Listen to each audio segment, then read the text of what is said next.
baby. Since the weather feel good, niggas wanna change they shit up. Ain't nothing changed, summertime, nigga, ain't nothing changed, summertime. Come on, man, ain't nothing changed. Ain't nothing changed, summertime, nigga, ain't nothing changed, summertime. No, nigga, ain't nothing changed. Ain't nothing changed, it's summertime, nigga, ain't nothing changed, it's summertime. When the weather feel good, take a summer drive, roof top, summer vibe. Ain't nothing changed. No, nigga, ain't nothing changed. Do this shit all year round. Ain't nothing changed, it's summertime, nigga, ain't nothing changed, it's summertime. When the weather feel good, take a summer drive, roof top, summer vibe. Ain't nothing changed. Always, man, we gon' do a ride, man. Hey. Remember Greek Fest grilling on Lemon Hill? Plateau 02, who was really real. South Street, South Yo. Microphone check 1 2 1 2. Can you hear us out there?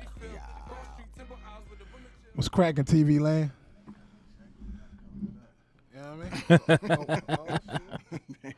Ain't got no check. Oh yeah, there we go. Okay, see, we learning shit already. We giving out Yeah, man. free game and shit. You know what I mean? What's going on, people? What's the name of the podcast again? It's the Fatcat and Jayrock The podcast. Fat Boy and Jayrock podcast. Damn, that's crazy. Yeah. Cause they probably gonna be like, which one is which? You did good this time. You ain't got all that lint on your shirt this time. You did a lot better.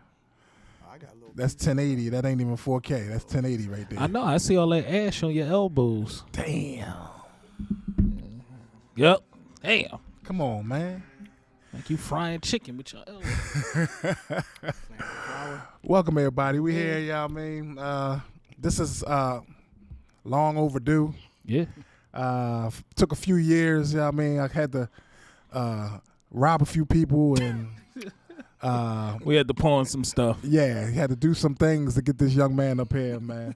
It's a lot of information that's going out about the history of a few places and a few things that went on, and I think we need to get the every time I talk to somebody, all it comes back to this young man's name. Mm-hmm. So we talking to everybody but the right person.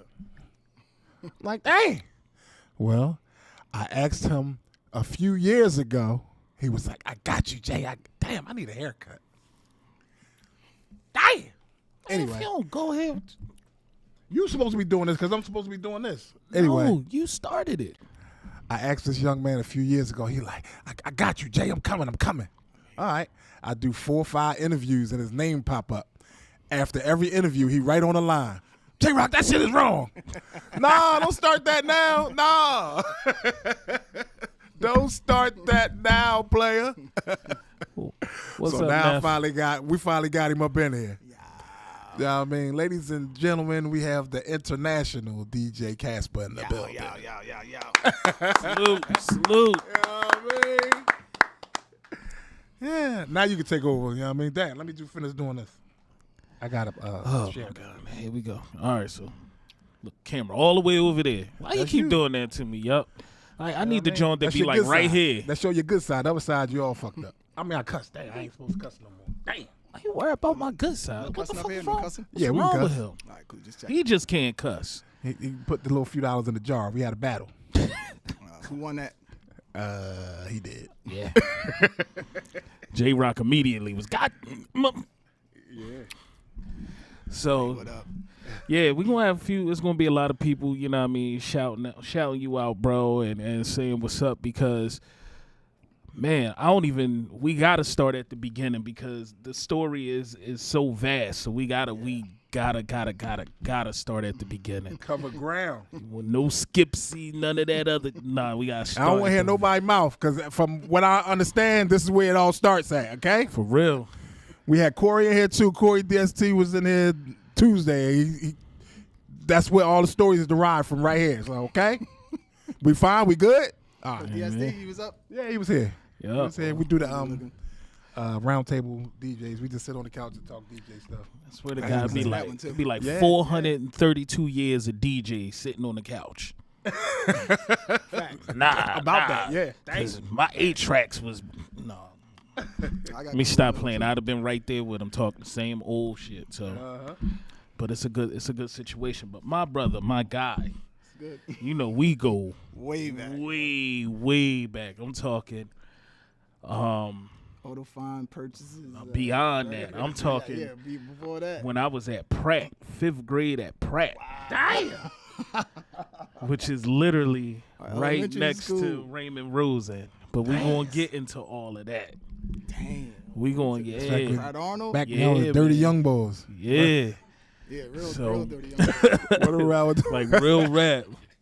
How far you want me to go back, man? We gonna go to the beginning, man. We gonna figure out when did you first catch the music bug? Like as Jayrock says, because I don't know, he might have like some type of dirt fetish. Nigga, all talk. I want to hear about it when your feet was dirty, you was snotty nose running around the house. Kid with them dirty socks, See? the dirty ass pamper, and the music that was around the house.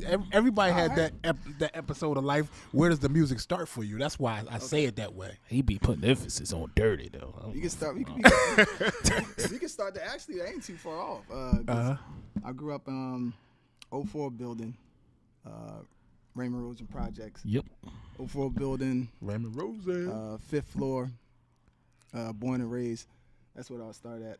My mom was she was a singer and my dad was a drummer, so they met. Right. So I came out, you know. I probably It was was- in the room listening to music, you know what I mean? So I came out. As far as I can remember, my influences was my brothers. They DJ. Yeah. You know what I mean? Like, Yep. Toppy Love, George, Johnny, Jeff, they all was, you know, Jeff was into dance and Johnny was the rapper, Kel was the DJ, George was the DJ. So that's where it started. So running around in the 04 building, I used to always touch the equipment and get Right. yelled at. Like, get out of there, you know what I mean? Right. Like, Right. And one time, I remember they went to, I think, William Dick. Yeah, I think they went to William Dick, and they took the horns. You know the horns that's in the schoolyard? Oh yeah, the They climbed the megaphone they climbed Jones. the poles and took the horns off the, like the big ass horns. Right. They climbed the pole, took them. I seen them bring them in, and I just was like fucking with them, like trying to figure out how they work. What they gonna do with these? You know what I mean? Right. Like big gray horns with the magnets in the back. I'm like, Right. So I used to get yelled at all the time, but it didn't stop. I just kept going. around, yeah. And That's where it just started. just to give everybody who's not local to our Philadelphia area the geographical look of it, Raymond Rosen is one of our infamous city projects. I mean, it's infamous for a bunch of different reasons, but it also cultivated a lot of talent. So, Dawn you Staley. know, yeah, Facts. Diamond you World. know that's right there on World. Diamond Street. It's Diamond World. The school that he spoke about, William Dick, right across the street from it. We got the Hank Gathers Recreational Center, right there at 25th Street. So it's a melting pot from that neighborhood. So much talent and so many stories. But we're gonna get back to that one. I just gotta let the other folks that have no idea, you know what I mean, let them know. That was good. You broke that down correctly. You know, So then I I kept messing with the equipment, kept getting yelled at, and then I got into like taking the trash, like broken radios and TVs, and start trying to fix them. yep, So at first I was a weirdo around the house. They was like, first they would make fun, like, look at Joe, Right. look at little Joe mess around with the equipment and all, I mean not the radios and broken TVs and trying to fix them. And after a while, it became the cool thing that they would come. Johnny and them would come with their friends and just watch me, like to see the new things I'm fixing. I used to fix it. I used to fix the speakers, fix the radios, fix the TV. So that's how I got into it. And then I started. Johnny, my brother Johnny, took my hand and put it on the turntable. It was this one cut. It's like chicka chicka chicka chicka chicka chicka, and I never forgot it. right, So at that time, I still wasn't allowed to touch the equipment. I still wasn't allowed. So I went to tapes. they said you could fix it, but you Yeah, can't yeah. go over So I went to here. tape cassettes. So I was DJing. So I would when they had house parties and stuff around the house, Right. you know what I mean? Like birthdays, holidays. I would bring the little double cassette tape, play the music, blend the other one. And then I got known for it. So my brothers was like, yo, whenever a birthday came up, like, yo, get Joe to come play the music. Like, he can control the music while we drink and do whatever. Right. So I just got used to that. And then I got good at kind of blending the music with the tapes. Right, Like, I kind of got good at hearing hearing the BPMs of the Right. tapes. So that's where it started, in the buildings. Like it started right there. And then when we moved from 04 building to 2116 is when I really, really, really got into it. You know Butter? Yeah. Yeah, you know Butter. So me and Butter linked Cause I was I used to dance too. Like Yeah. I was in the break dance and all that. So I was the dancing DJ in the buildings. Like I would put a song on, go out there and dance, go back, put another I'd song have on. bust your ass though. I don't know. I- I was nice. We yo. could do like, this I shit. used to spit on my head and all that. I was nice. We yo. could do this shit today. Whoever's watching this from Diamond, they know. They know like the beginning days. I'll put a song on, go out there, start breakdancing, spin on my head, spin on my knees and all that. And put another song on. It was wild. So then I got really, really involved. I started like making my own speakers out of cardboard boxes. Like I started right. taking the woofers out of like, instead of trying to fix the TVs and radios, I started taking the woofers out Right. and taking my brother's sneaker boxes and like cutting a hole out and taking And making your own. Yeah. taking the shoestrings and Yep. tying it up, you know what I mean, getting the negative, positive, and testing the different See, that's what I'm talking about. the mono stereo, you know what I mean? Like, That's what it You young bucks was. don't know nothing about that. All y'all go buy some speakers and plug them in. Bro. You know what I mean? We had a lifelong membership to Radio Yes. Shack. Just- Radio Shack had everything you needed to make something from scratch. Exactly. Exactly. So then, let me see. So when we got to 2116, that's when it really turned up for me. That's when my brother started allowing me to touch the equipment. Right. They started allowing it. It's like, all right, you know, you can go ahead and touch the, you know, component sets. The component sets, the receivers. I don't even know if they were amps back then. The receivers, the turntables. So I started like practicing like all the time, like practicing. Then I linked up with Butter. Butter had all the equipment. Okay. He had the actual equipment. He was actually a DJ. I just was like the person in the house just practicing all day. Right. All day. Right. Like I didn't know that what I was doing was actually good. I didn't know. I mean, I was just practicing, like, you know, kind of taking what they was my brothers and was doing. So then Butter was like, yo, let's link up. I was like, all right, let's start doing house parties. So my brothers gave me the oop because I was already in the buildings. Right. They blew the buildings up. Yeah. So I had the oop. So they gave me the oop, the alley oop. So when people around the hood start having parties, they's like, all right, me and Butter teamed up. It's like, yo, get Joe and Butter and them to do it. Right. So Butter had the equipment. I had about like 5-6 records. Kel, at that time, my brother Kel, his DJ name was Toppy Love. He ain't let me get his records yet. You know, back then you had to have the catalog to be good. It wasn't, you can't download somebody's music. That part. Yeah, you couldn't. You know what I mean, you had to have the. You had to actual have song. them joints. Yeah, so then Pay attention, young bucks. So then we, me and Butter linked up. I had about like, I don't know, I had a couple wires. I had an equalizer they gave me. Brother hand me down. Wires, I had some wires, equalizer, like 5-6 records. Butter had everything else. So now I'm going to Butter house practicing Right. all the time. So we doing all the house parties. You know, Lisa, Tay, like all these houses. Like, you know, some houses in the hood are bigger than others. We had them at my crib too, 2116. Right. So that's where it started. That's where it really got serious. So this is when it all changed. It changed when the hood start, because again, I used to dance and DJ. Like so now I'm like, you know, I'm a little bit older, like still a kid, but just a little bit more mature. So now I'm doing the dance with my man Bone. Shout out to Bone from the hood.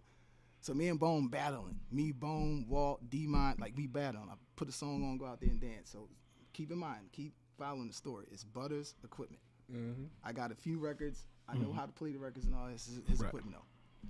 So now the hood's starting to know me and they want me to DJ everywhere. So somewhere along the lines, I don't know if it was Butter all I know is this. One day we had a party to do at some girl named Lisa house, and I walked around Butter house. I'm like, Butter, come on, it's time. Like we gotta do this party. They opened the door. Butter opened the door, and his mom was right there. And she was like, hey Joe, I think you and Butter should, you know, separate, split your equipment. You know what I mean? Like y'all should go y'all separate ways. Wow. I thought my career was over at this point. I thought my DJ career was over. I was like, dang, I ain't got no money. It was to just buy getting those. started. Yeah, I ain't got nothing. I'm like, So I walked in this house, got my little 7 records, 7 records, my little wires, my little equalizer. Went home. This is the turning point. I went home now. At this point, my brother Johnny, who taught me how to DJ, he got killed in the hood at a house party. But my mom still allowed me to follow my dreams. So at that point, once that happened, so I came home and her and my dad was like, yo, all right, don't worry about it. So I'm thinking, I don't know what's going to be the next step. So like a week later, they woke me up out of the bunk bed like, come on, you're going downtown. This is when This how I met Reds. Mm-hmm. So it's like, come on, we going downtown. Went downtown. They was like, pick out everything you want. Wow. Word. Nice. Word. Nice. Like, For real? I was like, word. So I got the double 15 with the carpets on them. You know what I mean? The horn and the 4 PBS. tweeters. Yeah. Yep. 2 PBSs. No, I think they were Geminis. Gemini. I think I had Geminis. They had the double 15 horn, 4 tweeters, and then I got one single 15 with the horn, 4 tweeters, and I got what else?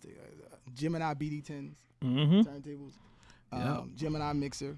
I remember the stuff like it was yesterday, because at that moment my brother Kel was like, "All right, you can have this speaker." He had a Sun collection. Sun was that work Sun, back then. Yeah. He had the Sun collection, so he gave me the Sun bottom. It ain't had no woofer in it. It was just like kind of beat up and all that. It had the scoop. Right. And I remember him bringing it out in the field and stuff like that. Like, I want to beat him one day. I just want to be just like Something him. about a I just want to be, you know what I mean? something about a scoop, just one John out there, man. Yeah, especially when you couldn't see the woofer that just did something. It's like, yo, where the sound coming from? But we know it's Right. there. So he gave me that. And then I just like practice every day. Like, Yep. Like when I tell you I practice every day, every dollar I got, I took to Armand's. Go get Funk records. Amar, Yep. Armand's, go get records. Just kept buying records, kept practice. So now I'm still killing the parties, and at this time, I don't think I need nothing else but house party. I'm ignorant, you know what I mean? I'm still Right. kind of, you know, Right. I'm getting a little, you know, I'm getting in my teenage years, but I'm still, you know, I'm still kind of like looking at. I got rage from Johnny dying, so I got attitude there. I had my little niggas in the street. You know what I mean? We was kind of, you know, I was on the cusp. I was into music. I love music, Right. but I was still like, hey, I got Still, rage. yeah, You know what I mean? Like, other stuff, you know, yeah. Still, you know what I mean? So, when that happened, when I got the son, when I got the equipment, when I got all that, and when I seen my mom was still supporting me, you know what I mean? I just like really took it serious. Right. Like real serious. So I was DJing house parties every night. We had house parties at our house. I was still a dancing DJ. I was still a dance. They ain't changed. Right. So one day, like mind you, I'm in the record stores looking for records that I think no one is looking for. Because keep in mind, you got to follow me. When I got introduced to DJing and music, it was from my brothers. I didn't look at like TV of like Jazzy Jeff and all these people. Right. I didn't know about them yet. Right. You know what I mean? Like I'm thinking Toppy Love, George. You know what I mean? Tanky. That was his DJ name. George's name was Tank. Kel Love's Toppy. So I'm like, they my idols. These are the ones. So I'm going through their records, listening to what they playing. You know, the Ultramagnetic MCs, just everything. You know what I mean? Just everything. Oh, that was yo. So that's where it started. So I'm like, so now when I'm going in record stores, I'm trying to find records that I think my brothers would like if they heard me playing. Right. So I'm trying to impress them. Right. You know what I mean? I'm like, yeah, these dollar parties all good. I'm trying to impress them. So one day, now I'm skipping parts, but I'm gonna go back to parts, and I'll tell you why. So one day I'm in the store. This is how dances started.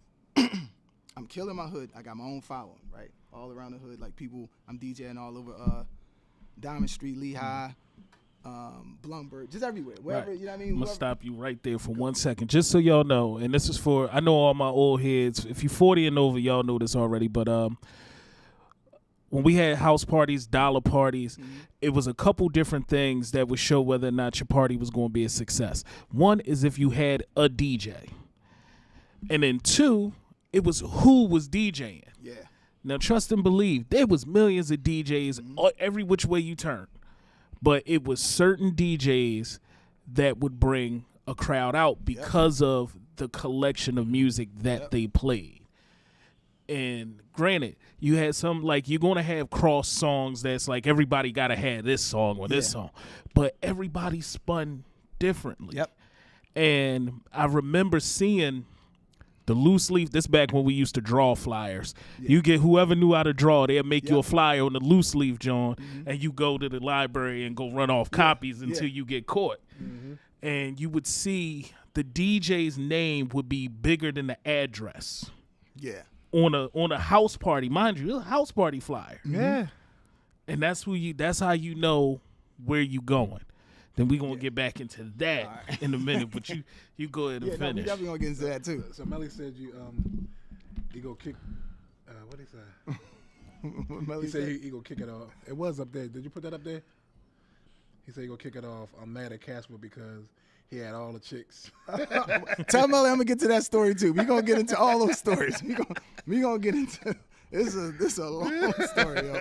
Go ahead. So I'm doing the house parties everywhere, all around the hood, bringing my equipment out to the field, the big field like my brothers used to do. So like I'm the man now. Now the right family in the hood, like my family, we were known in the hood anyway. So all the younger brothers and sisters was going to be fans of me just because of the reputation that my family had. Right. So I had that following, and then I also, I provided mad entertainment. You know what I mean? Like I was DJing, then going out there battling, dancing, then DJing, going out there dancing with the girls, then go back. I'm talking about like put on a record, run out there, dance, record going off, put another on, go out there and dance. Like that was my thing. Yeah. So then, let me get back to the store. So I'm always looking for records that I think is gonna be different. Mm-hmm. You know what I'm saying? I'm talking about like I'm gonna make these people like this song. Right. Like I felt like that since the house parties. Right. So I would go find the records that if I thought had a good beat that I could dance to, I'm like, they gonna dance to it. Right. So one day, mind you, this is like I'm spending my $15 here, my $60 here, whatever I'm making, records. I'm getting my record, collection. my catalog, my collection up. So Reds, it was like late in the day, store's about to close, and I go to the counter, and I'm about to pay for my records. So Reds is like, what up? They know this story hot. They know this story hot. That's what that is. So Reds is like, he's like, yo, young boy, as I'm paying for my records, he's like, yo, young boy, you DJ? And I was like, yeah. And he's like, because mind you, he already sold us the equipment. Me and my mom and dad, we bought the stuff. So he seen me getting records. I guess he just didn't know, you know what I mean? Because he seen me all the time in the store. Right. So he's like, young boy, you DJ? I was like, yeah. He's like, what's your DJ name? Right there on the spot, I made it up. Because I used to watch the cartoon. I used to watch it. No, real Yo. I used to love Casper the Ghost cartoon. Like, I used to watch it so much. So right then and there, I was like, Casper. That's what happened right there at the store. So he's like, all right, make me a tape and sing it and let me hear you. Send it in. I was like, all right. So at this time, I'm practicing, like, when I tell you, there was no, like, riding bikes. There was no, anybody could vouch for this, too. There was no, like, riding bikes. There was no scooters. I'm in the house like this, doing tricks and everything. I'm talking about, like, I have no idea how good I am, though. So I went right home. It was Maxwell tape, gray Maxwell tape. Made the tape. My mom and my brother Jeff was going downtown. I said, yo, Mom, drop this tape off to the store. Drop this to Reds. She's like, who, the guy with the light eyes? I'm like, yeah, drop this off to him. So she go, drop it off. I want to say, like, a couple hours later, I'm sitting there playing a game. It happened just like this. I'm playing a game. He called. A yellow phone, one line. You know the... Yep. Called. My mom was like, Joe, some man wants you on the phone. His name Red. So I get the phone. I was like, hello? He said, yo, you made this tape? I said, yeah. He said, this is you on this tape? I said, yeah. He said, you lying. Hung up on me. That's how Reds will be, too. just like that, yo. No lie. So I'm like, now keep in mind, you got to keep in mind, you got to follow like context. Context, I don't care about nothing because I think all I need is the hood. Keep that in context. Yeah, right. Keep context in mind. Right. So when he hung up, I'm like, all right. I don't give a fuck. Like, I got my hood, man. I got like 3 hood parties. I got 3 house parties to do this week. I don't care. I'm hood famous. I don't need you. I'm gonna take my records and now mind you, I'm ignorant. I don't know nothing outside the hood. All I know is my hood and other hoods. I don't know anything outside of it. I'm not cultured I'm not cultured at this point. So he calls back. My mom give me the phone again. She's like, Joe, we did the phone. I get the phone. He's like, did you really make this? I was like, yeah. I said, I did it and sent it in. He's like, this really you on this mix? I was like, yeah, like, because I'm saying to myself, like, what's wrong with it? Like, like, is it good or is it not? So he's like, all right, come to the store. I was like, all right. So I went to the store the next day. You live. No, this is what happened. I went to the store the next day, and he had my name on the flyer. Like, he's like, yo, you're going to be the DJ. It was like 2,000 flyers. It wasn't 5,000 at the time. He said, you're going to be the DJ for this new club that we got called. No matter of fact, this was 2 days later. When I went the next day, he told me the plan. He said, yo, we doing this. We looking for a kid DJ for dancers from 2 to 8 p.m. on Sundays. Okay. He's like, we looking for a kid DJ. He's like, you're going to be the DJ. Something just fell. Get that. Help us out. Yeah, so I was like, all right, bet. So the next day, he had the flyers. Go ahead. Yes. So the next day, he had the flyers. So I'm looking at them. It was like, I think they were like different. It was like yellow. No, they was all white. We ain't do the colors yet. It was like white and black. And it was like Sundays. He's like, yo, pass these out. It was the little Jones too, little paper Jones. Little paper skinny Jones. He's like, pass these out. Now keep following me here. This is where it gets interesting of the whole. You'll see. So he gives me the flyers. He's like, yo, pass these out. You know, get some people to come, whatever. I'm like, all right. So I take them. Now at this point, I still don't care nothing about dances. I don't care nothing about. I'm just like, man. Right. Because downtown was like sucker shit back then. Yeah. Like downtown wasn't nothing happening it wasn't, there unless you was at the arcade. Yeah, exactly. So when you ignorant in the hood, downtown is like, you know, you kind of a lame. You know what I mean? Right. Yeah. Like you think of downtown people like, man, they too clean or too uppity or too whatever you want to call it back then. So I didn't really care. So I'm like, all right, whatever. I got this Sunday. All right, cool. So I'm passing out the flyers. Still doing my house parties. Passing flyers out. So the first Sunday we had, first hour, we opened up dances. This is another thing I want to get to too. I heard Black say something about the DJ booth that was completely wrong. You hear this, Black? But I'm where you at? No, but slide through. So the booth was way in the air. It was in the middle of the club, like dances like big ass clubs, way in the air. Which 7th Street. Okay, so this is 7th Street. This is 7th right and off Filbert. 7th and Filbert. Okay. Yeah, 7th and Filbert. So, the booth was like, you remember how it looked, right? You remember how 7th and Filbert looked? You been to that one? I'm gonna be honest with you. When I was there, I wasn't on the He booth part. He probably was 5. No, to be honest with you, like when I was there and I was a kid, but it blew my mind because that was the first. Crazy, right? That was the first nightclub experience I ever had. Like right? I've never been. What you just said, remember that because Right. I'm gonna bring that back to a story that I'm gonna tell. So anyway, so I'm like, all right, bet.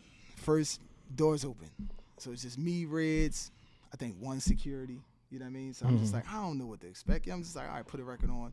And how the booth, the dances was big as shit. Like it was big. I think it held like something like 2,500, 3,000 people that danced. That particular one. And the booth was like way in the air, and it was like in the middle of the dance floor. It was like if you're in the booth, this is the booth. The stage is to the left. The club had 2 sections. It was dance floor, then another section where they had like I think pool table stuff where you can like the snack bar and all. Then you go in. Then it's the more games and stuff where they let people in. So I'm just like, all right, let's see what happens. So I go downstairs with Reds. He got the door open. He waiting for people to come. So now I'm feeling like, damn, like this ain't nobody here, like whatever. So I go back up, start playing records. I want to say like 45 minutes in. Mind you, I don't see nobody in there yet. Right. So I put a record on, run downstairs, and see what Red's like doing. So he's still at the door. And I see him talking to a couple people, so I ran back up. Song about to go off. Because where the booth was, where the door was, it was a good 2 minute, 2, right. 3. I mean, it wasn't like close. Right. So I'm DJing, like, I want to say like 20 more minutes. So Reds come to you had to open the door to get in the club part. You know what I mean? Like, 'cause it was like 3 sections. So Reds yell up, Casper. I'm like, what? He's like, come here. So I run down there. He's like, look, line all the way around the corner. My whole hood came out. My entire hood. Nice. Everybody from the dollar parties, and mind you, I'm doing them every weekend, like right. somewhere different. The whole hood came out, yo. Everybody. Nice. Everybody. Now this time, I'm thinking Reds is the owner of dances. I don't know Bobby Dance yet. Right. So people come out, 2 to 8. I think we start getting popping around like 3-ish. All the way to like 8, so it's like it's a thing now. So Red's like, yo, 5,000 flyers, keep promoting, keep pushing out. You know what I mean? Now at this time, I'm still like, doing my house parties. So I'm only on Sundays doing my house parties. So one time, my homie Lamont, we was the same age, but he used to get on like weird kind of punishment, meaning like, no, I'm not even kidding. Him and his sisters and his brothers used to get on, Lamont and Lamie, they used to get on punishment where they had to be in the house at 7 o'clock. Like in the house, like no. Soon as when is everything about to happen? no, nothing though. Like no talking on the phone, no nothing. Like they had to study. Yeah. Wow. Like they couldn't like do anything that involved that. Like they was like really sheltered. So one day Lamont was like, "Yo," I was like, "Yo, I want to see this club at night." Like you said you went at night. I ain't go at night. I was only DJing the daytime 2 to 6.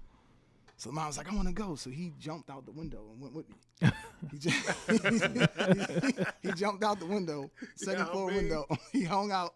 I mean, he jumped, but he was hang jumping. So he jumped out. He's like, cool. So we went down dancing. It's the first time ever seeing it at night. It was a completely different feel. Right. It was like we got in there, and I'm chilling. I'm looking around. So Reds noticed me.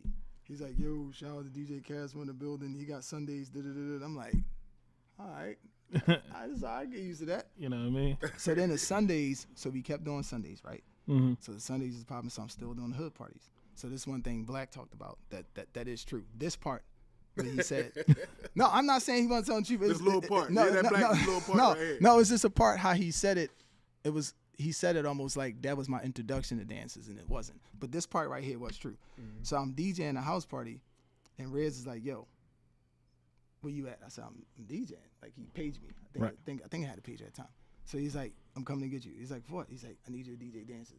I was like, what do you mean? I got Sundays, 2 to p.m. Like, I don't do nights. You know what I mean? He's Right. like, no, I'm coming to get you right now. So I'm DJing a house party, and mind you, I got to take my record. So I'm like, whoever I'm leaving to finish the house party ain't gonna really have no music. Right. So I took 1 crate, left him with like two dud crates, and I go to dances for the nighttime. Up for failure, huh? No, Dirty, you hear that? Dirty. I mean, I had to. Like, I'm like, I don't know what's Left going my on. man the shot lights and shit. I don't know what's going on at this moment. I'm like, I gotta do dances on a Friday night. I'm like, That's this nigga all with right, George cool. Michael. So I take, Damn. the fuck. So I take my crate, and again, I'm not even kidding, y'all. I take my crate. Rest in peace, Walt. Walt and all them told the whole hood. Again, the whole hood came to dances at night now. Wow. And he told everyone that from my house party. Then they spread the word around the whole hood. Everybody came. Wow. Everybody came. So in this moment, I'm like, yo. So it was kind of sad. I kind of did the same routine, the same set. I was like, let me see if they fuck with it. You know what I mean? Like, Right. These are little older teenagers. I was like, let's see if they, you know what I mean? So I did my set, and they was loving it. So Reds is like, yo, we got to talk. I'm like, all right. Now, mind you, me and Reds Reds became like a second family member, yo, like a dad. Like, me and Reds together all the time. Mm-hmm. Like, he's my OG. Showing me the blueprints. We get to that part.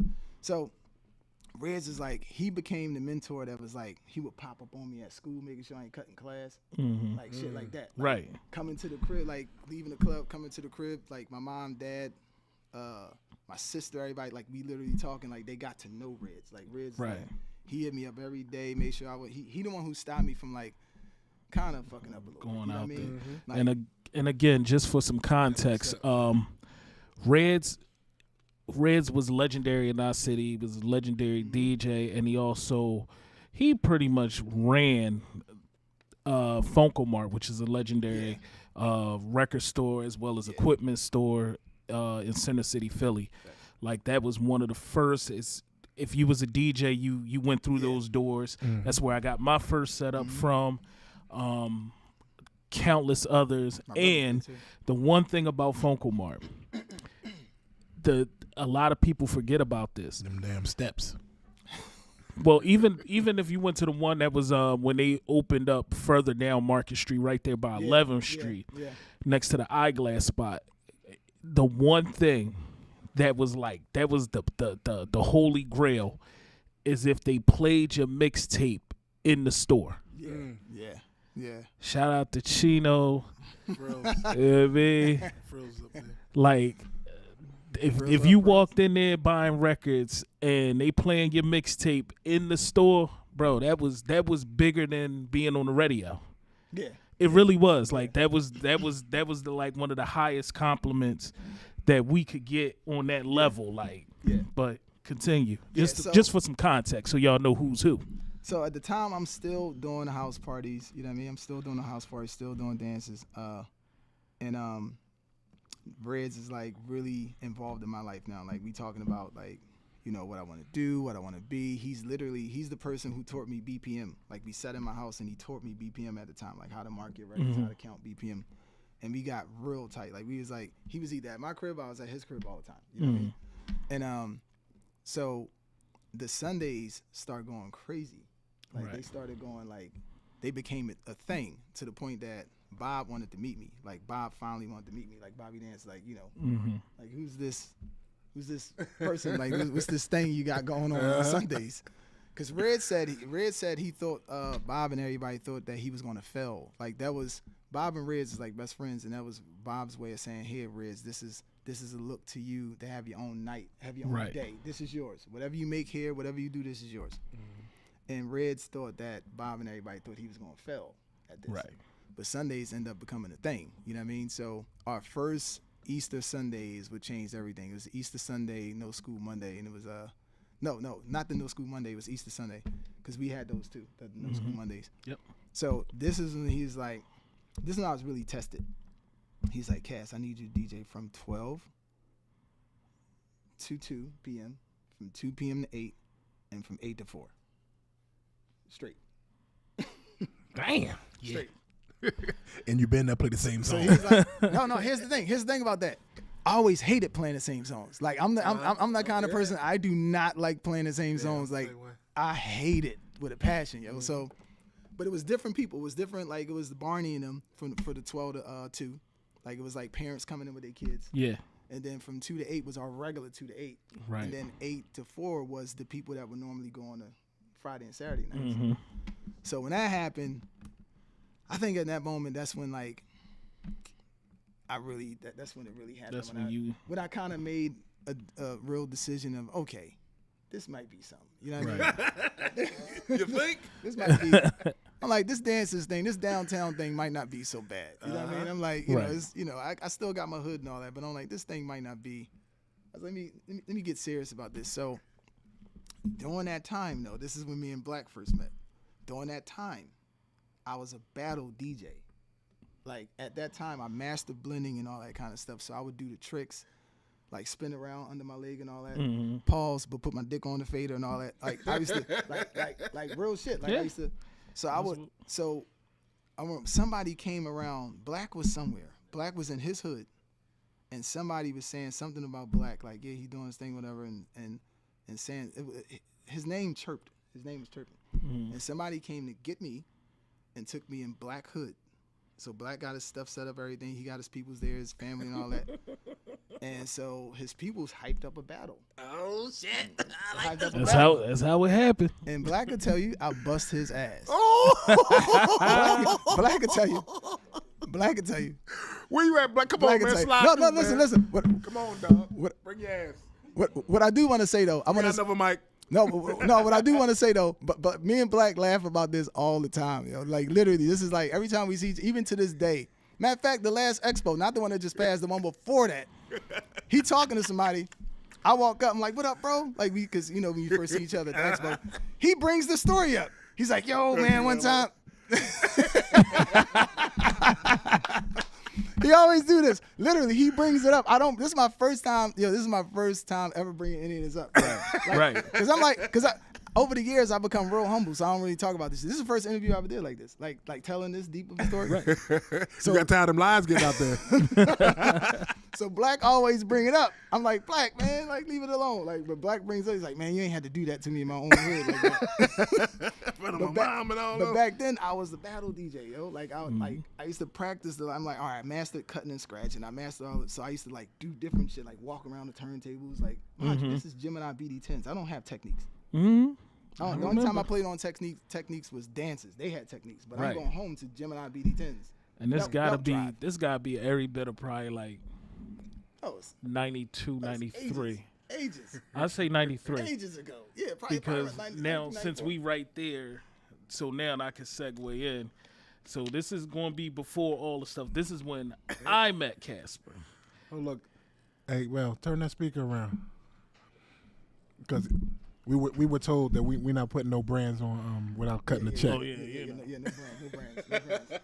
Oh, it's on the front. You got it on the front, too. Put the Megaforce on it. Put the Megatron. There you go. Right there. There you go. Yeah, if y'all got anybody watching, it's called Impressions, and that's what gets the check cut. Impressions. Impressions bring forth a possibility of conversion. So you don't want to have no logos and nothing like that on it. With anything with eyes, you don't want to have logos unless somebody cutting a check. That's why if you ever see me, I rarely wear logos or names. Boom.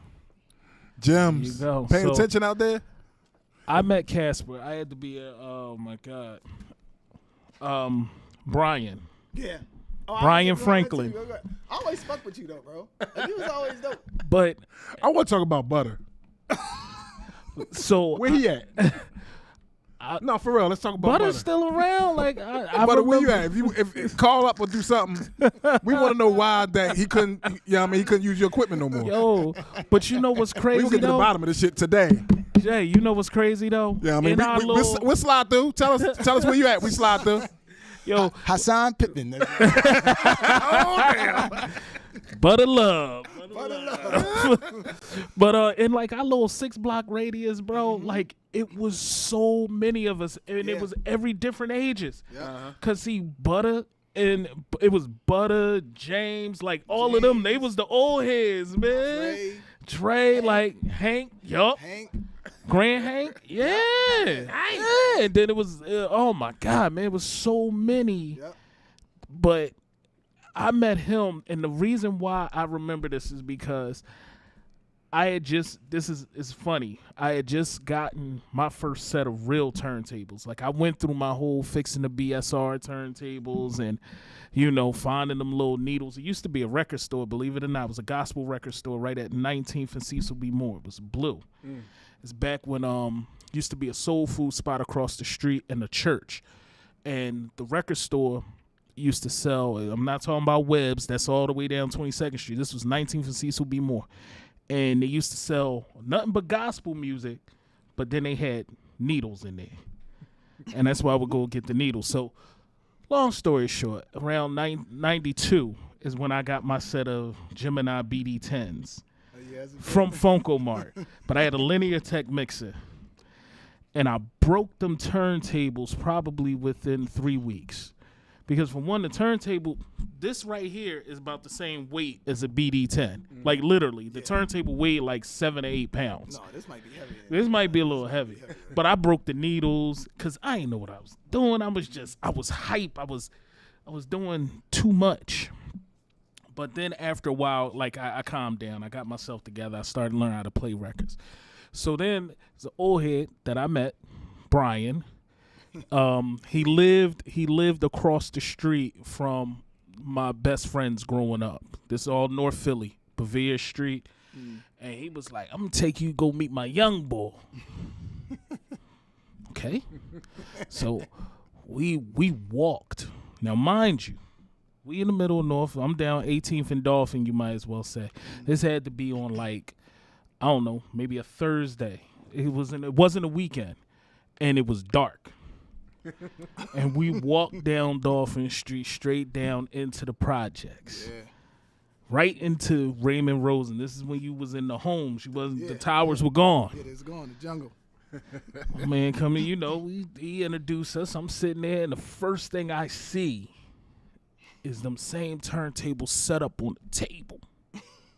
So, oh shit, them the same Jones I got. So, but I'm looking at him. I'm like, he broke his too.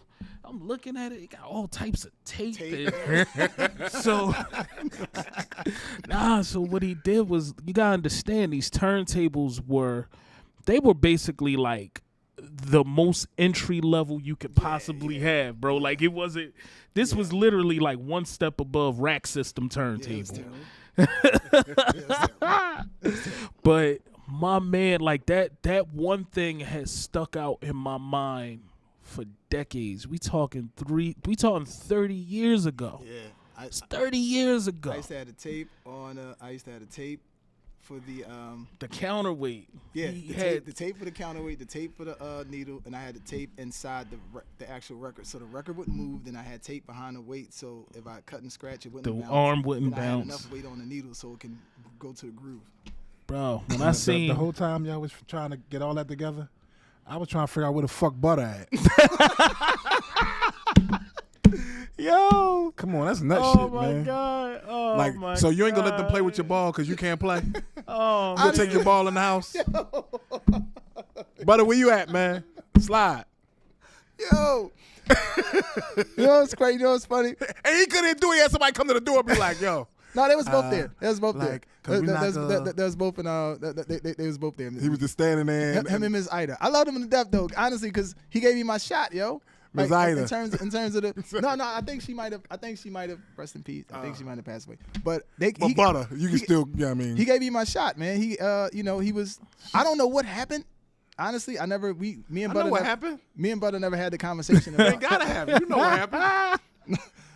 I don't know. They stopped saying butter. Said my Started saying man Casper. See what I mean? Said my man got a little too hot. Be like, You gotta slow this motherfucker down, baby. You're a little too hot. We never had that talk.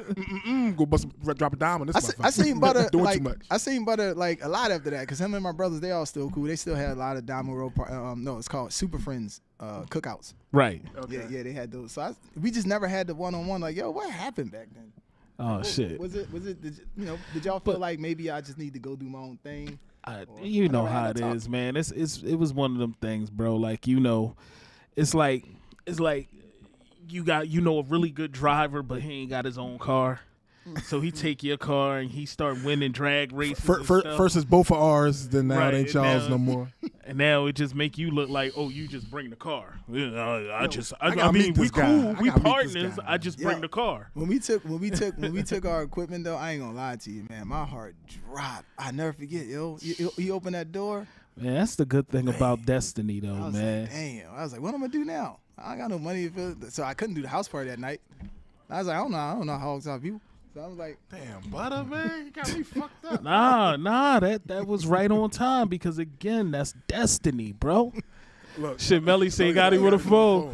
But tell him to stop down here. We gotta holler at him. but I love We'll that's get to the bottom of this shit. one of the nicest dudes you ever want to yeah, know, right? for real. Like, dope, yo. Like, He told Like you real nicely to get the hell out. right?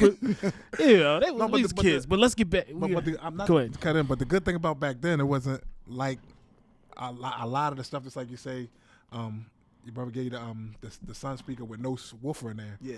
Like we looked at that stuff and it wasn't trash to us. We looked Right. at it because we It knew was what to do. opportunity. Yeah. So that whole thing is missing Yeah. from the culture now. Quick question, and I know it was also the money, but why? I think it was just a North Philly thing. Why the hell did we always have one of this, one of that? We just like I the don't look know, of yo. just having one stack or something because I swear I had one sub, one like 15-inch whatever, one tweeter box. It's- Like I don't know Yo, what it you know was. what? I think did every party with that. I think because that was like the beginning. That was still honestly that was still kind of the beginning of the culture. Who was doing stereo? It was like the little, Everything was mono. Bro, and I think also because we had had that the one money guitar- for two of them shit. He had that TV guitar amp. I had one a channel. receiver specifically for the Sun. I had another receiver. Mhm. This is not amps. Receivers Talking with about the amps. fan on The them. fan and FM dials and stuff. Yep. Like that. God Make forbid it- it got a bulb in there. The receivers, Make 'em- yeah. Like let's you take it ain't back. lived until you made a mistake.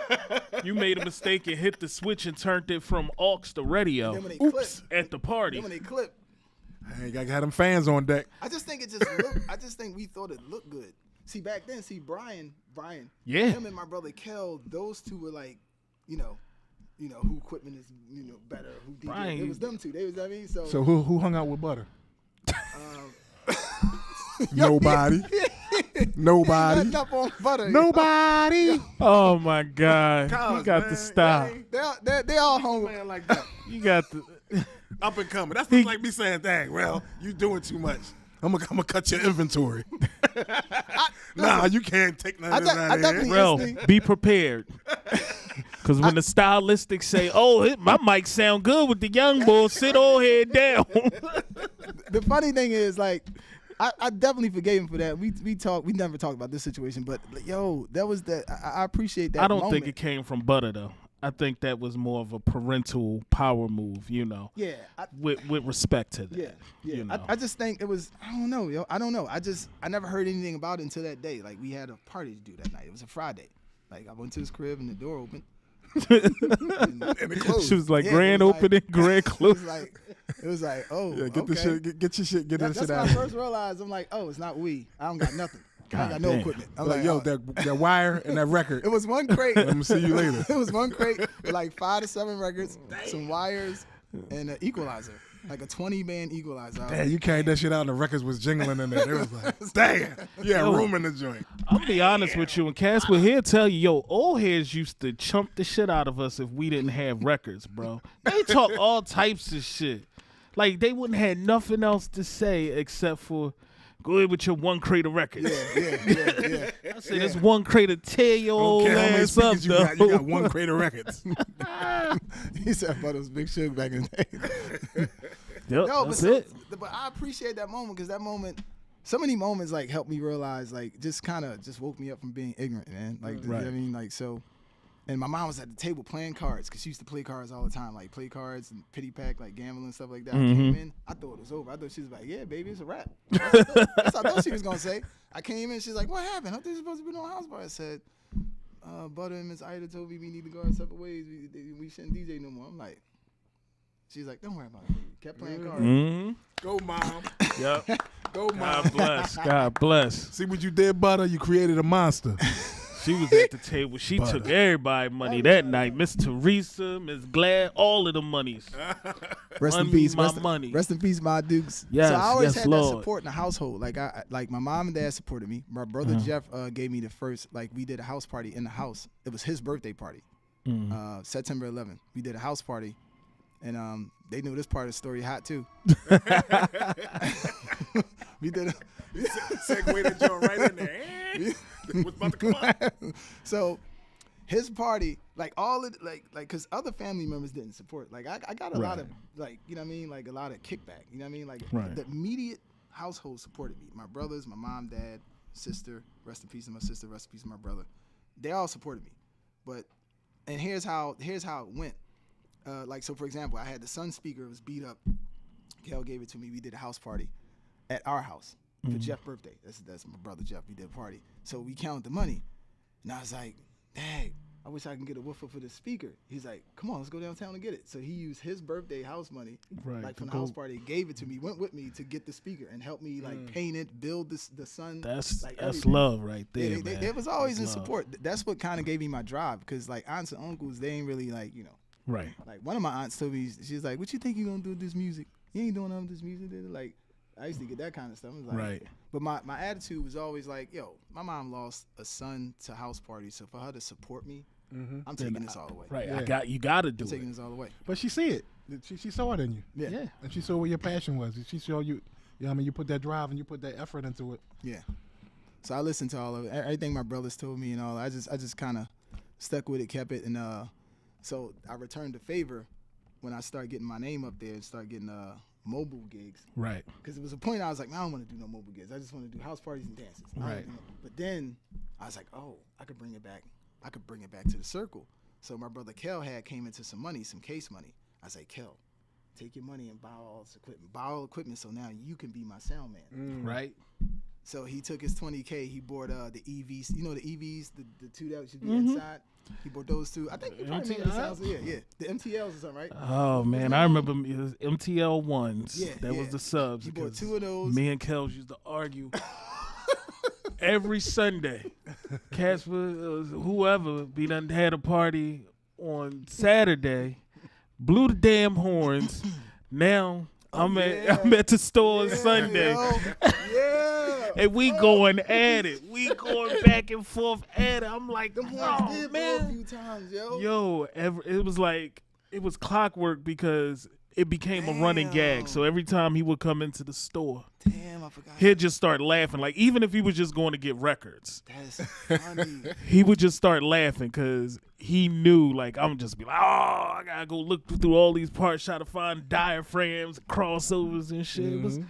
It was one of them things. So he got the equipment. So now I start booking him for like all my, like he was my sound man. So I made him his money back 3 times. You know what I mean? Like over the years. Like, Keep the money in the circle. So Yep. then he got back into DJing for a little bit, and then he chilled. But you know Dre. Mm-hmm. Yeah, him and Kel used to DJ back in the day when I was like. Is that Dre from Powerhouse? That Dre or which Dre? Short Dre. He got. Oh, I know which Dre you're talking about. Okay. He be bringing sound systems out and stuff like that. Yeah. He used to DJ with my brothers and used to DJ back in the day, like Logan and all that kind of stuff. So that's one era. So now let me get back to the dances. Let me get to how all that worked. So now you have to keep in context the time, right? So when I got to 7th and Filbert dances, it was on Sundays. It was at a time when Wu-Tang was running shit, right? Right. It was like lyrical rap. No, it wasn't really cool to be fly yet. You know what I mean? So at this time in the hood, I'm the man. Like I got my team. I got the people I run with. I got all the, like what Melly said, I got all the chicks. So I got a movement myself. And then I was in the street too. You know what I mean? I was, you know what I mean? So when I moved, my team moved with me. So when I got the dances, it wasn't like you just hire somebody that's just like, okay, he's just, whatever crowd that comes in, he's just gonna rock from. I had my whole movement. I had a whole brand without knowing I had a brand. So when the shift came, here's where I would say I got to be one of the most influential DJs in Philadelphia, period. Because when the shift came, there was a shift when Bad Boy came into play. At this time, the only young adult nightclub in Philly was Dances. Everything else was 21 and up. We stayed open later than all the other clubs, 4 or 5 in the morning. So when all the other clubs closed, 2 a.m., even the older cats would come by dances. You know what I'm saying? Everybody. Like, you know what I mean? Like, that wouldn't fly now. It'd be all types of case losses. but back then, you remember, like, that used to come. So then I'm doing dances, and mind you, I think at this time, I think I did 1 or 2, like, Fridays. I'm still dedicated to Sundays. So we had closed down after the Wu-Tang event. We had a Wu-Tang event, and this is when I first met Red's son, because he had we moved the booth. We moved the booth after Red's held the son up and was like, yo, Cash, you got to teach him how to DJ. So he held him up over the turntables. I was like, I'm going to teach him. Young Chris. So I was like, all right. We never really got around to do that. Chris ended up start rapping and stuff like that. So dances closed down to remodel. So I heard Black say something about this, so I want to straighten this part of the story up. Dances closed down to remodel. And Bob, Dances end up taking it to other clubs. Like Dances kind of on the road. Okay. So we took it to Illusions, right around the corner, this is when I first met Charlie Mack. And I think Storm was in there. I think Storm was the DJ for Illusions at the time, if I'm not mistaken. So again, keep in mind, I'm still, I got my hood. I think I'm the man. I got Dances, so I got my following. So now Dances closed down for about, I want to say like 2 to 4 months or something like that. So we go right there around the corner because Dances was a club in the middle of a big ass parking lot. It was Dances, you remember, right? Big ass parking lot that's now in the Federal Building. And Illusions was Pinnacle. Yeah, that was Pinnacle. So Dances is in there now. So now I'm meeting Charlie Mack. Now we doing our thing there. Then Dances opened back up. So we went back to our building. So now this is at the time. Flex from Cheney, that's what we called him, Flex from Cheney. He's in Florida now. He was the DJ, a DJ called Doc, not Doc B, another DJ. He was the DJ at Dances at night. Those were the DJs, and I think DST and them. Now, mind you, Dances, what it was before I got there was what it was, right? When I got there, think of the times, like the change of the wave that was happening.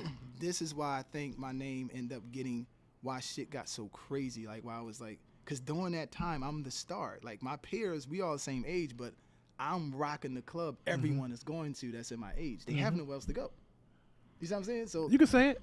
I was the shit.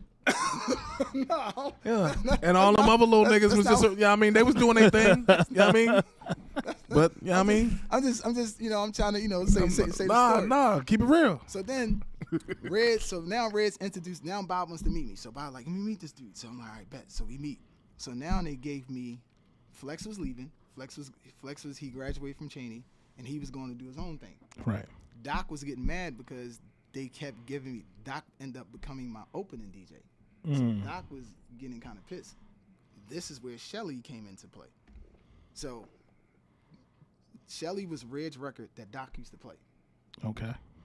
So when he used to play it like during the opening, so I would hear it, I'm like, I can make this work. So so I'm like, all right, I'm gonna get back to that. It's a part of the story I want to get to how I break records. So I was like, I can make this work. I know if I play this and run down there and dance to it, the girl's gonna dance with me. Right. And right. My bad. The girl's gonna dance with me. They're gonna like it. So this is my way of breaking a record. Right. You know, back then, you get a couple people dancing or something. That's it. It's a rap. Right. But I was a dancer myself. So that was my secret of breaking songs. You know Right. what I'm saying? So that's how I got that record. So now I got Friday, Saturday, and Sunday. This is where other DJs came in.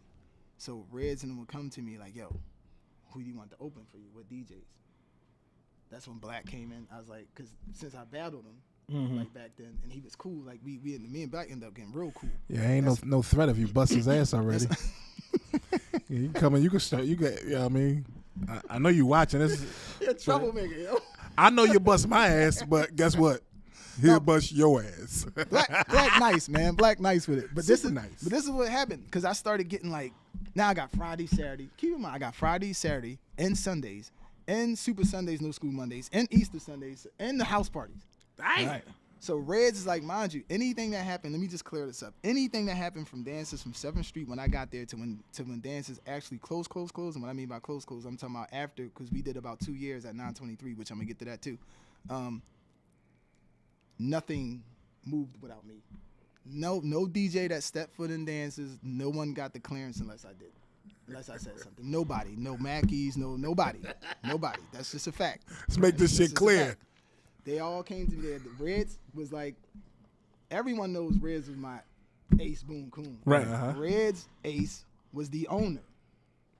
Right. Mm-hmm. I knew anything and everything that happened. You know what I mean? Like whenever they used to come to me, Reds was like, yo, here go the blueprint. We in the house. We 2116. Here's the blueprint of the club. Where you want the booth?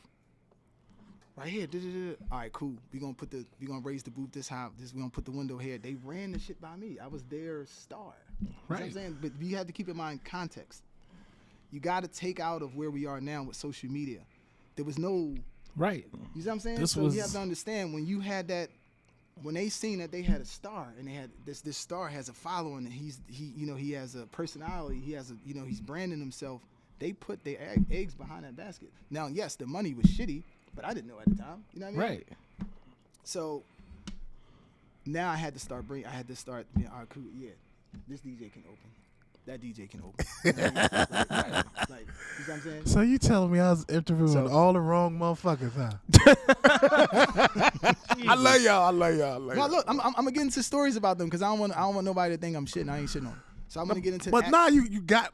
Come on, man. I want to get into the accurate stories. But you have to. You got the truth is the truth. So, it ain't that you shitting on them. You was the man. I'm gonna tell you. I'll say this. He's the only reason why I was able to do when dances moved to 13th Street and I was doing Sundays. Mm-hmm. And that's when Boo didn't like me. They would never let Boo DJ.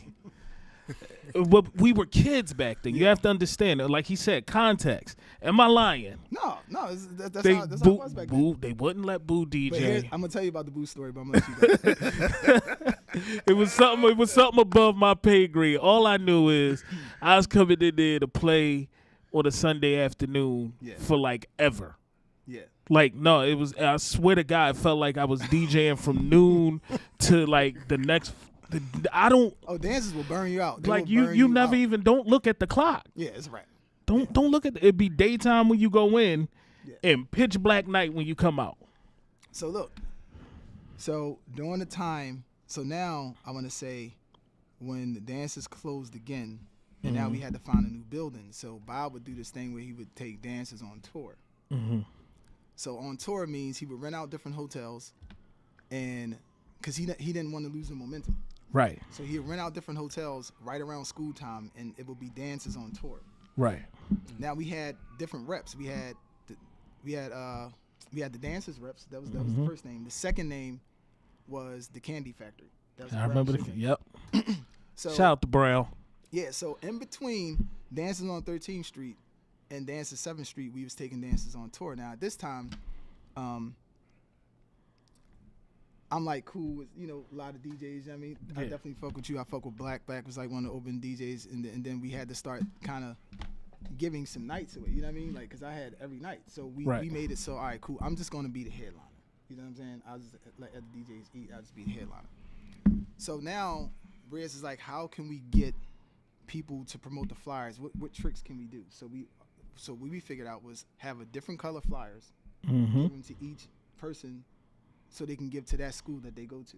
Yep. And how we can tell if they gave a flyer out when a day or night came, if the person comes in to get free admission or to get half price with that flyer, we know that rep actually gave a flyer. Right. So we incorporated that in our system. And keep in mind, again, I was the one that they came to with this. Nothing happened without them coming to me. Like, this is the thing I don't think most people understand. Like, nothing moved without Reds or Bob. After me and Bob met and got cool and all that, nothing happened without them calling me. Or I was with Reds all the time. Right. So I'm giving them pointers on, all right, do this. No, don't do that. All right, do this. Don't do that. All right. So a lot of times people's existence at dances probably thought that it was by chance. It wasn't. I gave the okay. You know what I'm saying? Like, a lot of DJs I respect all of them. Fuck with all of them. Like we all good. But I hear some of the stories, and I'm like, these are not accurate stories. So when I started going to Got Boo in the building, baby. Boo, what up, Boo? Yo, Boo. So look. This is the story of Boo. Boo brings this up too. We matter of fact, me, Boo, and Bundles was just at I want to say it probably like 5 months ago. We was at damn, what club was that? It's on South Street. What was that, Breezy? The one on South Street. The room service? Where left foot. What's the No, what's the name of that spot? No, but I forget. I know what you're talking about. Oh, come on, man. It be on Wednesdays. Yeah. Mirage. Yeah, we was in Mirage. So Boo was there, and Bones was there. We was all there. And then at the end, we was all about to leave, and then we just had a reminiscing moment about dances and stuff like that. So, and Boo always tell the story. Boo literally, all right, so the Boo is Bob's nephew, like blood. Right. But Boo used to work the courtroom and all this, so Boo can vouch for all these stories. Boo came to me one time. He came in the booth, right in the booth. The club was over. He came up and said, yo, Cass. Right in my face, just like this, like, what up? He said, yo, teach me how to DJ so I can get girls like you. And I was like, bet. I was like, bet, let's do it. No lie, Boo will tell you. I started bringing them down Diamond Street and all that guys. Right. I was like, Boo. I was like, we riding. Like, it's a rap. Yo, it was. So that's what I'm saying. These are just real stories. You know what I mean? So then I start showing Boo some stuff. Then he started learning on his own. Then Boo created his own movement. Right. You know what I mean? Like with Marty and them. Like he created his own. You know what I mean? Yeah. He had his own movement. But that's how it went. That's how it went. And then me and Boo got tight as shit. I'm talking about me and Boo hung out just like Reds. Like it was like it was me, Boo, Reds. Me, Boo, Reds. Then the other people from the hood. Then Boo started coming to the. Hey Boo, I'm about to tell the story. Remember, hey Boo, right? He said that sound like Boo. Hey Boo, let me know if you want me to tell the story, the going through it story. Let me know if you want me to tell that. I ain't gonna tell unless you want me to tell it. the going through it sessions with the slow music with the girls. Let me know if you want me to tell that one. Oh man. So anyway, Yeah, you can. all right. So look, Boo used to come down Diamond, right? He used to come down Diamond and be like, yo, because he met my goons. Like I used to introduce Boo to my goons back then. Like he's like, yo, because we was really wild. Like me and I ain't gonna say no names, but me and my team down Diamond, we ain't play no games, yo. Like Right. Full disclosure now, I used to take guns and dance all the time, take all my homies' guns and my guns. Like it was crazy. So Boo was like, yo, I'm going down Diamond. Like, yeah. I was like, Boo, you gonna be good? You with me? You good? So we would go down there and hang out. Then we would like start kicking with the same group of girls and stuff like that. I'm running through the teams, Boo running through the teams. And then like whenever we have like messed up, like say we messed up, we found out we got cheated. They found out we cheated or something like that. Me and all the homies, me, Boo, Chase, G-Ball, Bugs, a couple other people. I be like, yo, you know what we gotta do? And I always have my turntables in the room. They're like, what? I'm like, we gotta go through it.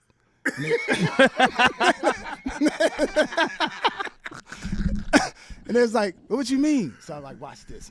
So I'm like, everybody, think about how you fucked up with your girl while listening to this slow music. So I would put slow music on everybody, like, damn, man, I miss her, man. Shit great. Yo, we used to do this. Yo, we used to do this shit every Sunday, yo. Like, we had going through it moments. I think, yo, you remember that thing Jay-Z did? Remember that thing Jay-Z did when Beyonce found out he cheated, and he called a meeting with him, Nas, and all, and they start talking about being married and like how to fix it and how to be loyal. I was doing that shit back then. Group therapy sessions and shit Facts, down the way. Facts. I know facts. y'all all fucked up, man, but you know what we got to do, Facts, man. yo. Group We therapy just got to sessions. go through yo. it. Gotta go through it. Yo, Gotta go through it. yo, me and Boo used to be driving in the car, going to go see certain. Yo, man, I got so many funny ass stories. Yo, me and Boo used to be dying, man. It's one story I ain't even gonna tell. He got to text me to tell that story. Yo, remember you had Somebody, Go ahead. Boo, I'm gonna just say it. One time, Boo got he got ate up and he started drooling.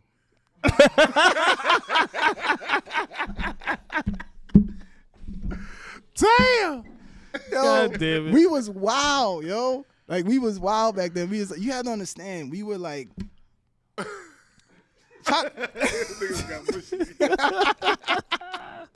Kurt, what up, man? What up, Kirk? Just trying to keep it real, Kirk. So you had to at this time, man. It was like you had to be there. You see what I'm saying? It was like all the artists that performed. Okay, so now, right? So if you're a record label, Yeah. you could just put together like a marketing plan, a promotion plan, and send some emails, all that kind of. Back then, if you're a new artist, you had to come perform in front of the demographic you was trying to capture. Yep. So Drew Hill first performance was at dances. All of them came to dances, yo. Like they all came to dances. That's how I used to get my connects and all that. Yep. So, like so let me get back to the 13th Street. So now we come at a time. Oh, so let me go back to the music. So when I started DJing Dances 7th Street, I brought all of the music from the hood there. Right. The music that I brought there was the live bait, to give me some radical, all that stuff. I brought that because that's the stuff I used to battle to. Right. You know what I mean? So I'm like, I'm gonna just bring it here and see what happens. And Carly Crush, I don't know if Carly Crush watching, but Carly Crush used to be the MC at dances, and he used to dance with all the chicks. Shout out to Carly. Carly was a dancing motherfucker. Carly Carly would start dancing at 2 in the afternoon and never he ain't gonna stop. No, never Like stop. literally, lights is on. The first time I ever seen Carly, it was that time when I came out to the nighttime, and he was like dancing with this big ass girl, way bigger than him, like, cause you know Carly's short. Yeah. So this girl was like probably like 5'11", and he's just like this, like dancing with her, like, and he had this face. I can't explain the face, but it was this funny face. He was looking like, yeah, I'm busting her ass. I'm just like, who this ball? And then he got the mic and started hosting. That deep ass was like, yeah. So Carly was the man. He was the host, and if he watching, he can vouch for all this. So I brought all of these the hood battle songs. Right. To, you know what I mean? Like all the different. So I would dig in the crates and get all the different dance hall music that nobody was playing. Like if you was playing A side, I'm playing the B side. Right. That was me. You see what I'm saying? Like if you like back in the hood and like from the projects and Dances 7th Street and all that, if you playing the A side records, I'm playing the B side records. I'm playing the records. If you playing a dance hall genre, I'm gonna find something in that genre that I know you're not gonna play. You too scared to play. You see what I'm saying? Like that's how it was. So all the live bait, even Old Sheila, I broke Old Sheila. I don't know nobody playing Oh Sheila. Like no one was caring about that song. You know what I mean? Like in the record pools and people was coming by dropping records off to play. Shout out to Brock. Shout out to Big Bob. Who else used to drop? C Note. Yep. C Somebody Note. else I'm forgetting. C Note was major. C Note had our Def Jam joints. Yeah. C-Note used to like cuss me out. He's like, "Come on, Kaz. You said you're gonna play it." I'm like, "I got you." But who else used to drop records off? Anyway, Phil. Yeah. So I used to play all these records. Is that the door? Yeah. Oh, okay. Yeah, so I'm playing all these records. So I was always the person that wanted to break records. You know what I mean? Like play records that ain't nobody play. And I used to dance to it. So then when I got to a point, I want to say the end of Dances 7th Street, I started becoming cool. You know what I mean? I started becoming the person that's like, nah, I ain't gonna dance. I'm gonna just play records. You know what I mean? I started becoming like, all right, I started taking on the DJ title, you know what I mean? Right. The DJ dancer. You know what I mean? I was like, all right, this is exhausting. I can't keep putting records on. Can't keep out running there back. dancing. Yeah, this is crazy, yo. Song getting faster. Yeah. So at that time, so the transition, again, keep in mind, keep context, is during the time of Wu-Tang, lyrical rap and all that kind of stuff. Yeah. Now it's going into, Bad Boy. Like Bad Boy was always like kind of there, but then when Biggie and them came with the Versace. Yeah. People start getting fly. Right. So fly time came around 13th Street, 13th Mm-hmm. dance, but between Vine and Race. So of course, keep in mind, I'm still the young DJ. So at the first I was Bobby named me Turntable Destroyer at Dances 7th Street. Dances 13th Street, he named me then DJ CASPER, youngest in charge. Yep. So now I'm like, I'm the fly nigga there too. You see what I'm saying? The Northern, the first one I'm Nordica, Polo, Tommy Hill. You know what I mean? Right. Then so I'm the fly dude with my whole hood, my whole team, playing all the records. You know what I mean? Breaking stuff. So right when Dances 13th Street was about to open, we did some wedding. It was like nothing in there yet. We just had some speakers. The booth was like still had it wasn't painted. Mm-hmm. It was like kind of like a shell, almost like a shell. So we did this. This is my first time seeing what Red's been showing me every day. Mind you, keep this in mind. I'm with Reds all the time. Reds popping up in my school, making sure I ain't cutting class, cussing me out if I'm acting up. I'm not, you know what I mean? If I'm not, because he would test me on the BPMs. Like he'd be like, all right, what BPM is this? Mm-hmm. And I would have to guess it. Right. You see what I'm saying? So if I was dropping that ball, he on my ass. He like, come on, Cass, you ain't serious. But I was serious. I was just like, still bullshitting a little bit. So then he was like, yo, this is the first time we doing this wedding. Come DJ it. I was like, all right. So it's my first time seeing 13th Street from the blueprint. So we in there, and I'm looking around. I'm like, all right, this club probably gonna be crazy. I don't know what it's gonna look like. I just see the blueprint. So that next weekend, he's like, yo, I want you to come do something for Shaka Patat, right? This is where Touchstone comes into play. So I go, me and Reds go. So some dude over there playing, he over there DJing. And I gotta go on next. So I see this DJ like DJing, but he don't look like he looking at anything. Mm-hmm. So he's like, I'm looking like. So I'm like, Reds, he blind? He's like, yeah. So Reds and Bob, they both tell me. So Reds like, what you think? I said, what you mean? He said, what you think? You want to open up for you at Dances? Mind you, just before 13th Street opened up. Right. We at Shaka Patat Festival. He's DJing. I said, yeah. I was like, he blind. We gotta get him. I was like bring him on. Mm-hmm. So we talked to him. We brought him on. Tone ended up bringing Tone as my opener. You know what I mean? Like, so me and Tone start rocking out. And here's the thing. When I say opener, I'm not shitting on. I was building with these people. You know what I mean? Right. Like, so I would pick Tone up, drive him home, teach him some cuts and scratches. Show him, go through some nuances of music. You know what I mean? Right. Because he was sharp. He was sharp. Even before he knew me, before I knew him, when I'm over there looking at him, he over there DJing. I'm just like, damn, how you doing this blind? And Tone would tell you, I will always tell Tone, like, Tone, you should be the Ray Charles of DJing. Like, what are you doing? You're supposed to be getting like 30K. You blind DJing. What are you doing? Like, what's up with the branding, the marketing? This is over time. So then, only time me and Tone clashed is when I was like, Tone, because this is the records era. So I would come in the booth, Tone DJ, and I turn the light on, put my records down. Me and my team would come with our Pelly jackets, whatever fuck we doing. Put the records down. I leave out. I'll go dance or do something like this chill. Yeah, I'm cool now at this point, club. Right. 13th Street, I'm cool right. now. I think I'm in high school at the time. I don't know. I think so. I would be doing something chilling, and I know Tone going in my crates. Like I'd be like, damn, yo. So I run back to him. I'm like, Tone. He's like, he start laughing. I'm like, come on. I'm like, look, just all right. Here, you can play these. Like, right. You know what I mean? And then one time he played Shelly. I almost went for fucking plum crazy. Because here's what Reds used to do. Now let me get into how they kind of branded me. This is what they used to do. This is no one knows this. This is what they used to do. Reds and Bob, when I would get on, they would set the whole tone. Like whoever was DJing before me, it would be whatever. Lights would be doing whatever, Yeah. As soon as I'm about to get on, they change the lights. They pull the bass up. Yep. They turn the smoke machine on. Like they turn the music up. Like they set it like, and then Reds had this deep ass voice, and they would start it. For I'm gonna say for like a couple years, for like 3 to 4 years straight, my opening song was Shelly, and Reds would turn the highs and everything off and just had a bass. So it was like, and then Bob would be like, and now the youngest in charge, the turntable destroyer. Right? If no one tells you they love you, just know I love you. I love you. If no one ever told you, they just know I love you. Yours truly, Bobby Dance, baby. the youngest in charge is on your ass right now, on your box, and then Red's over there with the lights and the sound system. So they made a whole production for me. Yo, They made a whole production for me every time I got on. I swear that was like the end of real nightclubs. They made a production.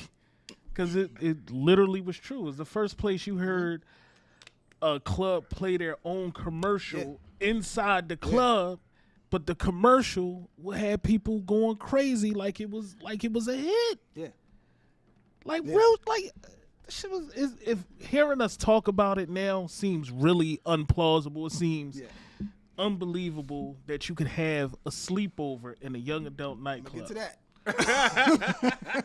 So, if you ever watched Teenage Mutant Ninja Turtles, it was in the early movies. There was a team called the Foot Clan. Y'all remember that? Yep. Dances was like the Foot Clan for students. Like, so during the daytime, when you got out of school, if your parents allowed you, you can come to dances and do your homework and study with people like from the hours of probably like whenever you got out till your parents came to pick you up. So it was like a clubhouse. Dance was like a clubhouse. And this is the first time I put like the first beat. This is me getting into production. The first beat I ever made. This is why I thank people like Reds and shit like that. Rest in peace, Reds. I'm thinking I'm the man, right? I'm getting into production. I go make a beat. I'm up all night making this beat. It was the Last of the Mohican soundtrack. So I put together this beat. I go in there. It's doing the, kids in there doing their homework and stuff like that. It's doing it's like the clubhouse time. You know what I mean? It's the daytime. So I'm like, Reds, come to the booth. It's me, Reds, and Chase. I'm hyped because I just know he going, you know what I mean? So I put the beat on. I'm like this. He just give me straight face like this. So I'm like this. The whole 3-minute beat go off. I'm like, what's up? He's like, Cass, that's fucking horrible. He's like, what the fuck are you doing? He's like, what the fuck is this? I said, what do you mean? What's wrong with it? You know what I mean? So in the moment, I'm heated. I'm like, but at the same time, I know who I'm talking to. I'm like, this the boy who been looking out for me, putting me on.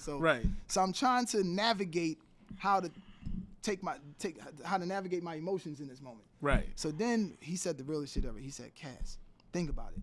You play all these songs for the kids. You should know what to make. He said you should know the cadence of a song. You should know how it go. The drums, the horns, the hi-hats, the instrumentation. You should know. I sat there and thought about that for the next 2 weeks. Dang. Like I was just like, he right. I'm like, I play the songs. How don't I know? You know what I mean? How to make them. But what I needed to, I just needed to learn the equipment better. I needed to like learn navigate the equipment. Now I want to get to the Storm, DJ Storm phase. I'm gonna go a little bit before that. I'm gonna get to the DST phase, baby DST. So DST was one of the first. You gotta take DJs. the baby out. He get mad. You got the baby in I don't like that no more. You don't like the baby in the Like Corey DST. Well, I don't care because on Facebook he always like, "What's up, Young Buck?" So he getting that baby DST right now. On Facebook, I'm still Young Buck. I'm like, yo, I'm 40. I'm in my 40s. What the fuck? So he's the first person who kind of helped me segue into the 21 and up audience because he would always be like, yo, Cass, come open for me here at like bowling parties and stuff like that. Right. So that I was still doing my sets and it worked out because he had his sets. You know what I mean? Like we didn't play the same music because he had his sets for the people in the bowling parties and the stuff he booked me for because he was older. And I just brought my same, style. Right. So I'm gonna get DST his props for that for sure. So this is how the Storm segue came. This is how the Storm and Mackie segue came. 13th Street, Fever's closed. Oh no, I gotta go back a little bit. So I'm doing in between all this. Now I'm being booked outside of dances and stuff like that. I'm doing stuff with Dez, Daniel. You know Lucky, the one that be making all those commercials. Yeah. Yep. I got a funny story. This story I'm gonna tell you about Lucky is wow, but I'm gonna get to that. So there's a time, me, Lucky, Dez, Daniel, the two brothers, Dez and Daniel, they like booking, like they booking me and they doing stuff like in Merle and stuff like that. Yeah. So I'm gonna get this one particular story.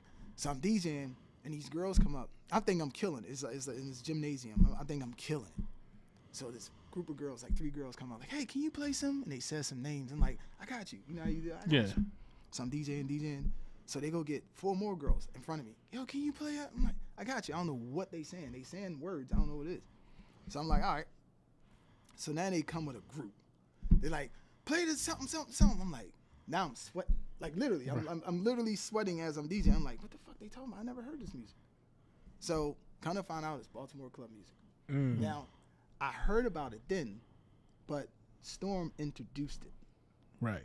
So that night, I bought a couple records, never played them. So Fever's closed, and Bob was like, yo, I've been talking to Storm. Fever's closed. What you feel about, Storm coming over here, you know what I mean, bringing his crowd, his audience. And at that time, read between the lines. If you know anything about that time in life, it was a little skeptical about if he wanted to bring the crowd. Right. So I'm like, all right, you know what I mean? Like, cause again, like my time ain't going sweet. You know what I mean? My time is my time. At this point, I'm like, I don't care. It's cool. I'm like, we had Touchtone there. Boo was getting his feet wet doing this thing. We had DJ Greg Nitty coming by doing live broadcasts, like with the radio station. Like I was doing live broadcasts and all that kind of stuff. So I'm like, all right, it's cool. So when Storm came, he's the first person who played like a Baltimore club record. Like I would play There's Some Holes in His House, all that kind of stuff. But then he put on, what song was it? Because I was like, It was, what was it? Was it Shorty, You've Had Me Wanna Hit That? No. It was either that or Put Your Leg Up. No, it was one of the older ones. It was like one of the beginning ones. It probably was Shorty, You've Had or Put Your Leg Up. It was one of them. One of them. Now, at this time in dances, everyone who's watching who went can vouch for this. I used to have a whole club doing whatever I wanted them to do. Right. Like I would do dances in the DJ booth, and the whole club would do it. I had a dance to "Been Around" by Mason Diddy. Been Around. I had a dance to that. A remix. Yeah, remix. Oh, yeah.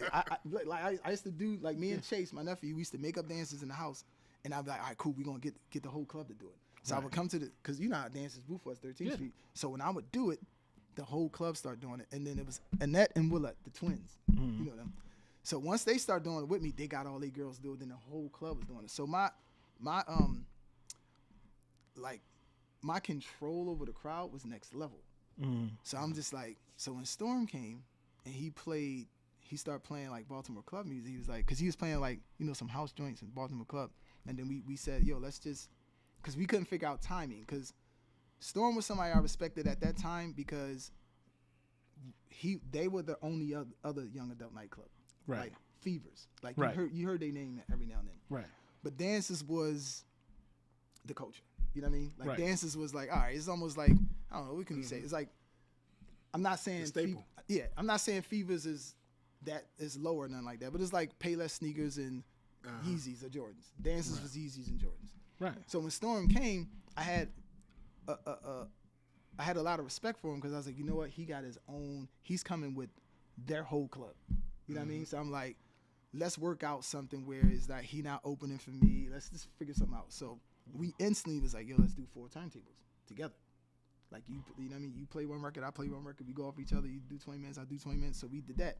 And when he went into the set, this Baltimore club music, I was like, and the crowd ain't really fuck with it, but I fuck with it.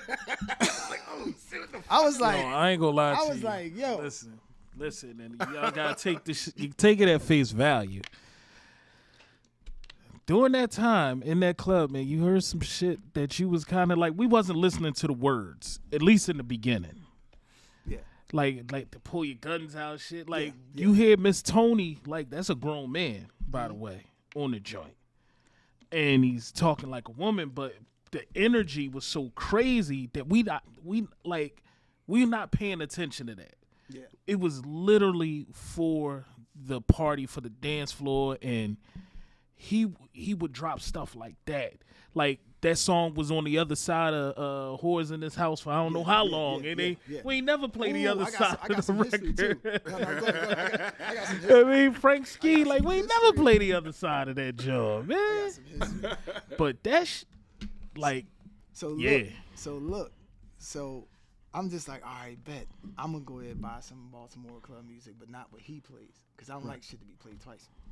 So I bought my own shit, and I knew I could get the club to do whatever the fuck I wanted to do. right, So I'm playing my shit, and then they doing the dances and stuff. So then now when he's playing Go ahead, girl, put your leg up.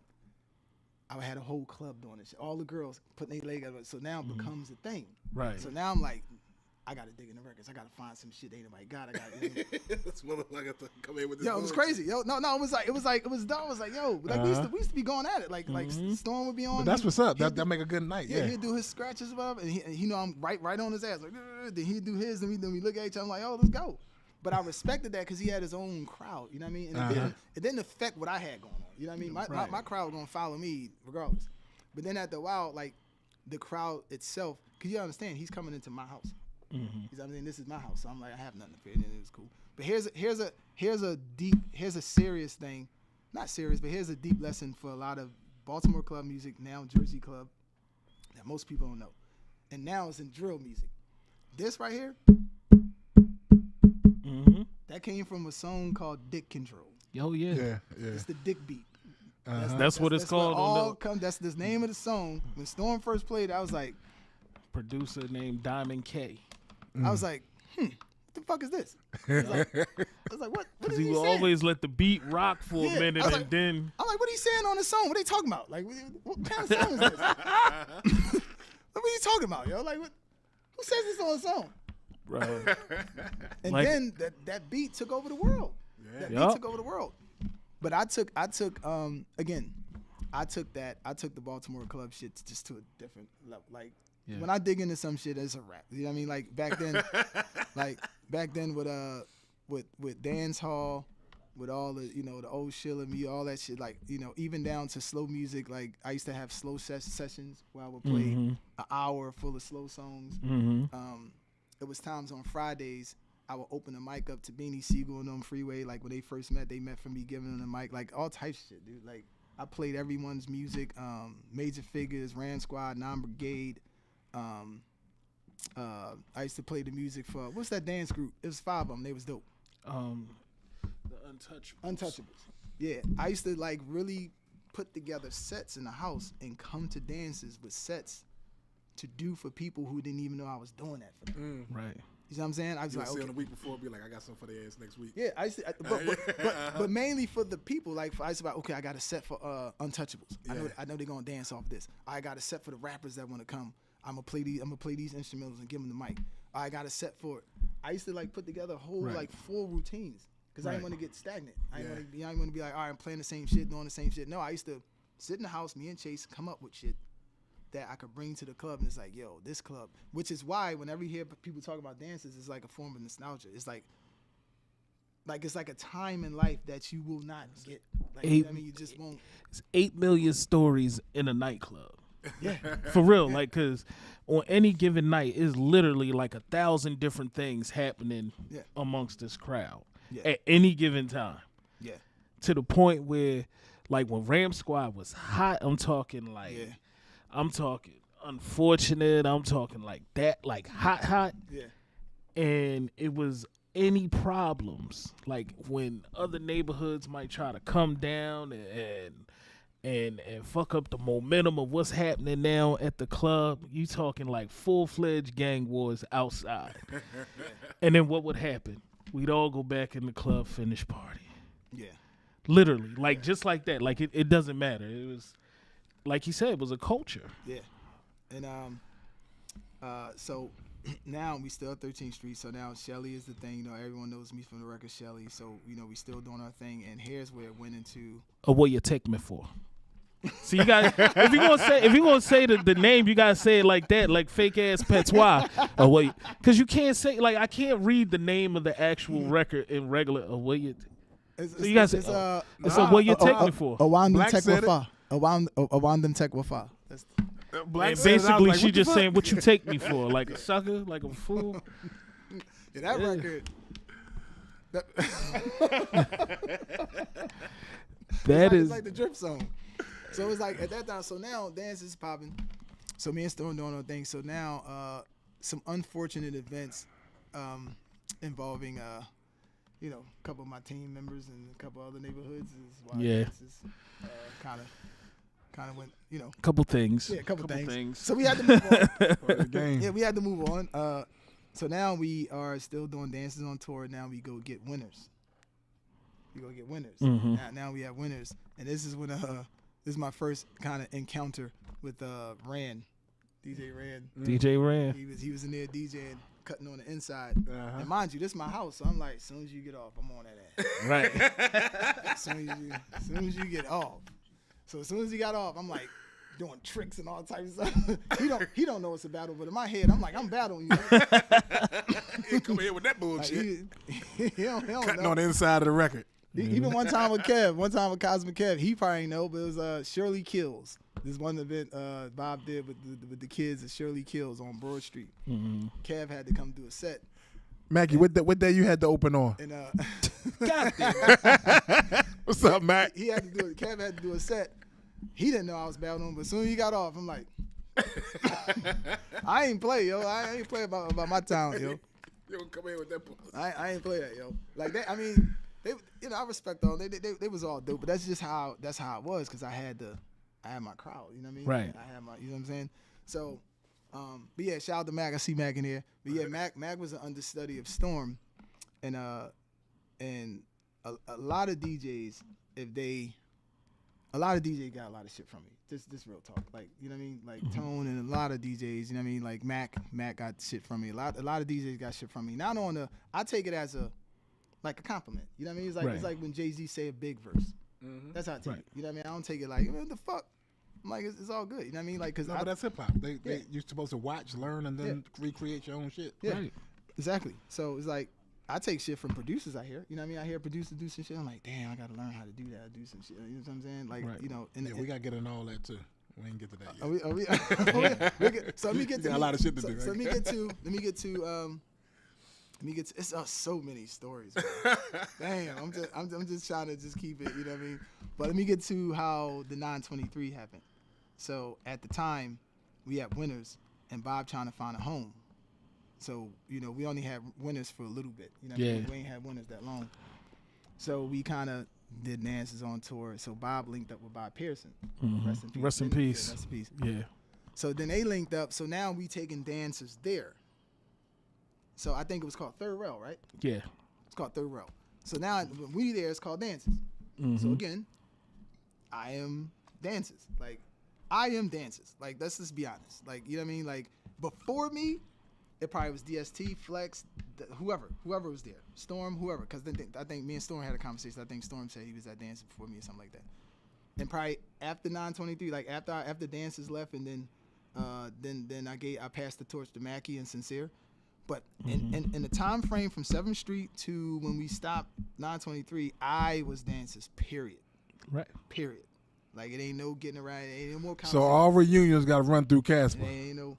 I mean, honestly, this is why it ain't no. Seen all these 100. Everybody want to do a reunion. No, this is why. All reunions got to run. No. This is why. Cut the check. No, this is why it's Look, not. Boo like facts. Yeah. Cut the check. And Boo is one of the one of the main people who could really vouch, because Bob was his uncle. You know what I'm saying? Bob is the one who owned the home we all got a name in. You know what I mean? So, and this ain't no cocky stuff. It just is what it is. Like, between the time of 7th Street and when I stopped at 923 and we left, I was dances. Whoever played, I had to give the okay. Right. Anything that happened, it came through me. Period. Like, it is what it is. This is why a dancers reunion can't happen. Every time one tries to happen, I get the call. What they doing over there? I get the call. Me and Boo was talking recently. We was talking about actually putting one together. We just got to figure out what other pieces we got to get to make it work. But we was talking about it a couple months ago. But it got to be something that got to be planned, because it captures so much history. Right. That it got to be done in the right place, the right. You know what I mean? It can't be. Yeah, it can't just be. It got to be done Yeah. with that right crowd too. Like, this ain't gonna be your average, 21 and over Joan. Like, this is for people that was there. Yeah. If you was really outside, like, It was a time, man. It was a time. Here's what people have to understand, and why it kind of, when you talk to people about dances who've never been, and they hear other people talk about it, like, why was it so dope? Like, what was the difference? It was a transitional moment. It was coming out of lyrical rap to being fly. It was coming from the dry moment to the technological era. So it was a time. It was it was a shift. It was a shift. It was a shift. And we was grown as fuck in there, but acting grown. But it explains, like, I'm a little older than y'all, so I was in the street. A little? when I was doing all that. But You old as shit. I don't talk to you like that. I was right around the street. Oh, the whole time. Where y'all was doing all that, but it's so many different stories and so many different avenues that you hear about dances. Yeah, Dances is a stamp, a landmark in Philadelphia. it is. And if you were any part of the party scene, you had to know, or you had to at least go through dances. Yeah. You know what I mean? It changed the culture. What's called? Well, I always forget his name. What's Diamond Cut's husband name? Oh, Worth something? Butterworth? no, Come on. Buzz. Buzzworth. Buzzworthy. One. This is like 2 years ago. He called me. Butterworth. He called me like close to 3 in the morning. No lie. Mm-hmm. He called like, damn. Picked up. I was like, what up, bro? No lie. He's like, yo, man. Cass, you had dances going crazy with that Baltimore. He's like, with that Baltimore music and stuff like that, man. He's like, man, that's crazy. Mind you, it's close to 3 in the morning. So he must have been having a moment. You know what I'm saying? That's what it does to you. That's what it does. It was a time where it was almost like a Michael Jackson era. Like you sound like that era we would never know. Gotta give a heavenly shout out to Reds, because he had that system in there whamming. I wouldn't be where I am without Reds. Period. Bro. Period. It was 50% breaking the records, but I feel that those songs wouldn't have had the full effect that they did if they didn't have that system behind it. Yeah. Because people like don't understand that, but that system is crazy. Bro, sound is key, man. We didn't have to when Philly, we was a little behind everybody else on the dance hall tip. But when we got into playing dance hall as DJs, we didn't fuck about the words. Nigga, we was playing the instrumentals of them Jones, bro. We seriously could do a whole reggae set, and we never played the actual songs. Some of them, but most of them Jones, it was literally about like dropping the beat.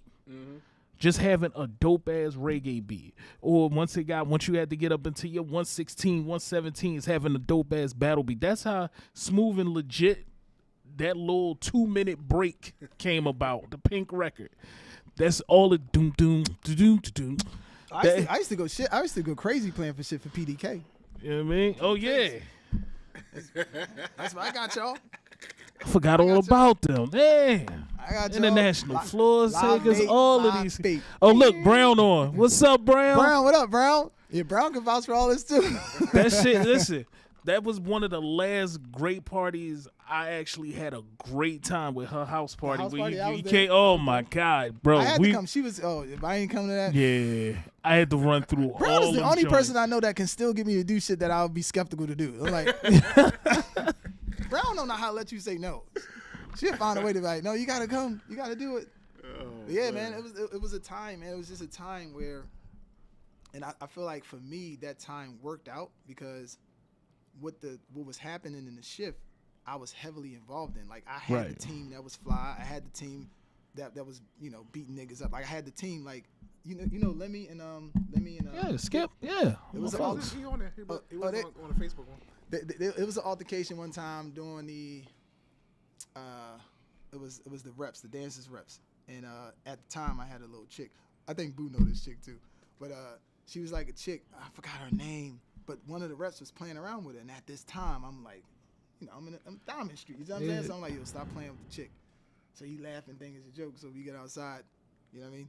And Lemmy and them was kind of Lemmy and Skip was kind of like taking up for him a little bit. Not taking up, but like trying to break it up. Like they were trying to break it up.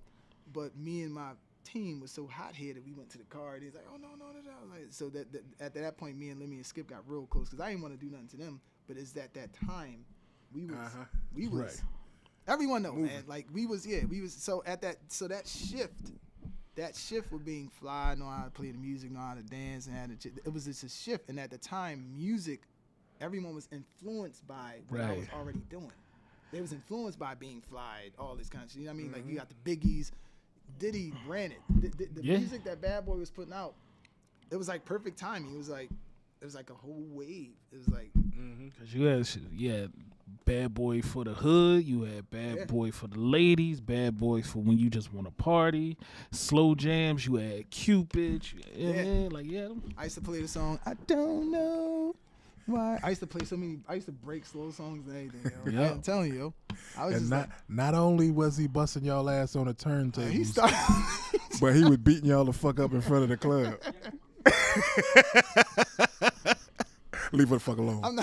I'm not here to promote that. I'm just telling the story of that was what was Saturn Casper. They had the motherfucking Saturn with the back seat fold down the big dumbass speaker back there. Nigga pull up outside the club to bring the records in. Can't hear shit. Like, you just can't hear nothing there. Security sitting there trying to pat people down. This motherfucker, you get out the car. I'm like, all right, bet. Yo. It's like I'm telling you, You remember that? My grandma was like, tell that boy turn that goddamn music down and come to my house. I I thought said, I had a club in the car. I used to be driving, banging, oh my bring God. I can't sleep. I used to be Yeah, like, banging all types that's of one of the things, though. If you get in the car, like, he gonna play what the fuck Yeah, he I'm gonna playing play. all So that, you 'Cause you I gonna was- sit there, he gonna be playing slow songs. And I wasn't afraid to just be Cause me, nigga, yo. you was light skinned, yeah, like Brown said. What the fuck? Fuck I'ma do? You pull up next to something, and you like, who the fuck? I had light skin energy. I mean, like, I had light skin energy. Be like, man, he light skinned. Get the that fuck? boy. Yeah, do what he wanna do, Then he man. got 200 motherfuckers behind him. Oh, leave that light skinned nigga alone. Leave him the fuck alone. Yeah. Me and my team was thrown off, man. It was a balance to be like, all right, y'all, look, I gotta, you know what I mean. So at the while, I had to be like, I gotta pick. Right. Uh-huh. You know what I mean. I can't keep. Well, it's being, growth. You know what I mean? Yeah. I'm like, As you grow, you know what I mean?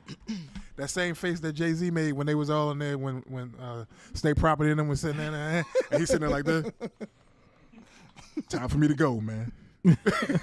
a lot of my team though, they grew too. You know what I mean? We lost a lot, but a lot of them are they doing great things, This man. is life, man. Yeah.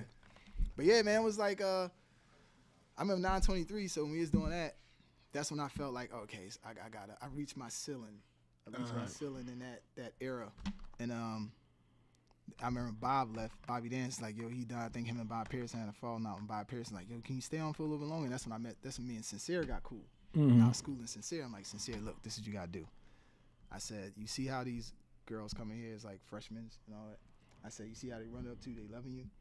I said, don't be here by the time they are sophomores. I mean, like, you know what I mean, or seniors. I said, because then that shock factor, that exciting factor, if you're still here now that they are seniors, it's gonna fade, it's gonna dwindle. Right. I said, so you have to grow. I said, I'm out.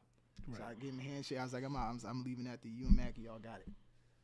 But I was like, don't stay here. Because Sincere had a lot of potential. I'm like, don't stay here, bro. I'm like, grow. I'm like, they treating you like a star right now. But I'm like, in 3 years, if you still here, doing the same thing, if you ain't like, you know, elevating, I'm like, you know, if you ain't evolving, Right. they're gonna start looking at you. You know what I mean? So Mac, did he bust your ass too? You still on there, Mac? Let me tell you about some battles I had. Somebody did win. What's the Gravediggers DJ name? Gravediggers. Damn. The Gravediggers. Yeah, who they DJ? Because this is what used to happen. The stage was right across from the DJ booth, right? 13th Street. So whenever an artist performed, they had a DJ, you know, open up for you, whatever. And I just instantly start a battle. Like, because I'm like, you're in my house.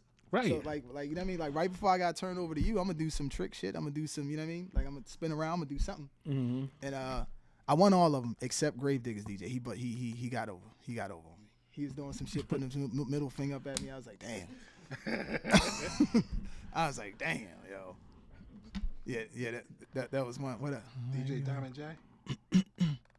Was that Diamond J? Gravediggers recruited DJ Diamond J, unless it was somebody before him. Because Diamond J was EPMD's DJ after Scratch, I think.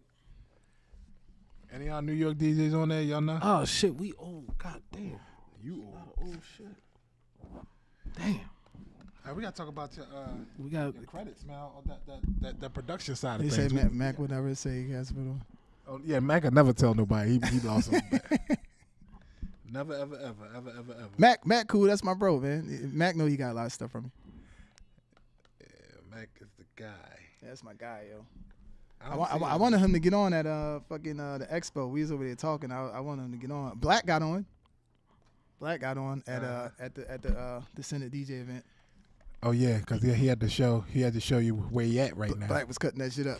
Yo, pound for pound, no, for real, like I want to say something about Black though. My bad, I mean to cut you off. Black is one of the most like super loyal, man.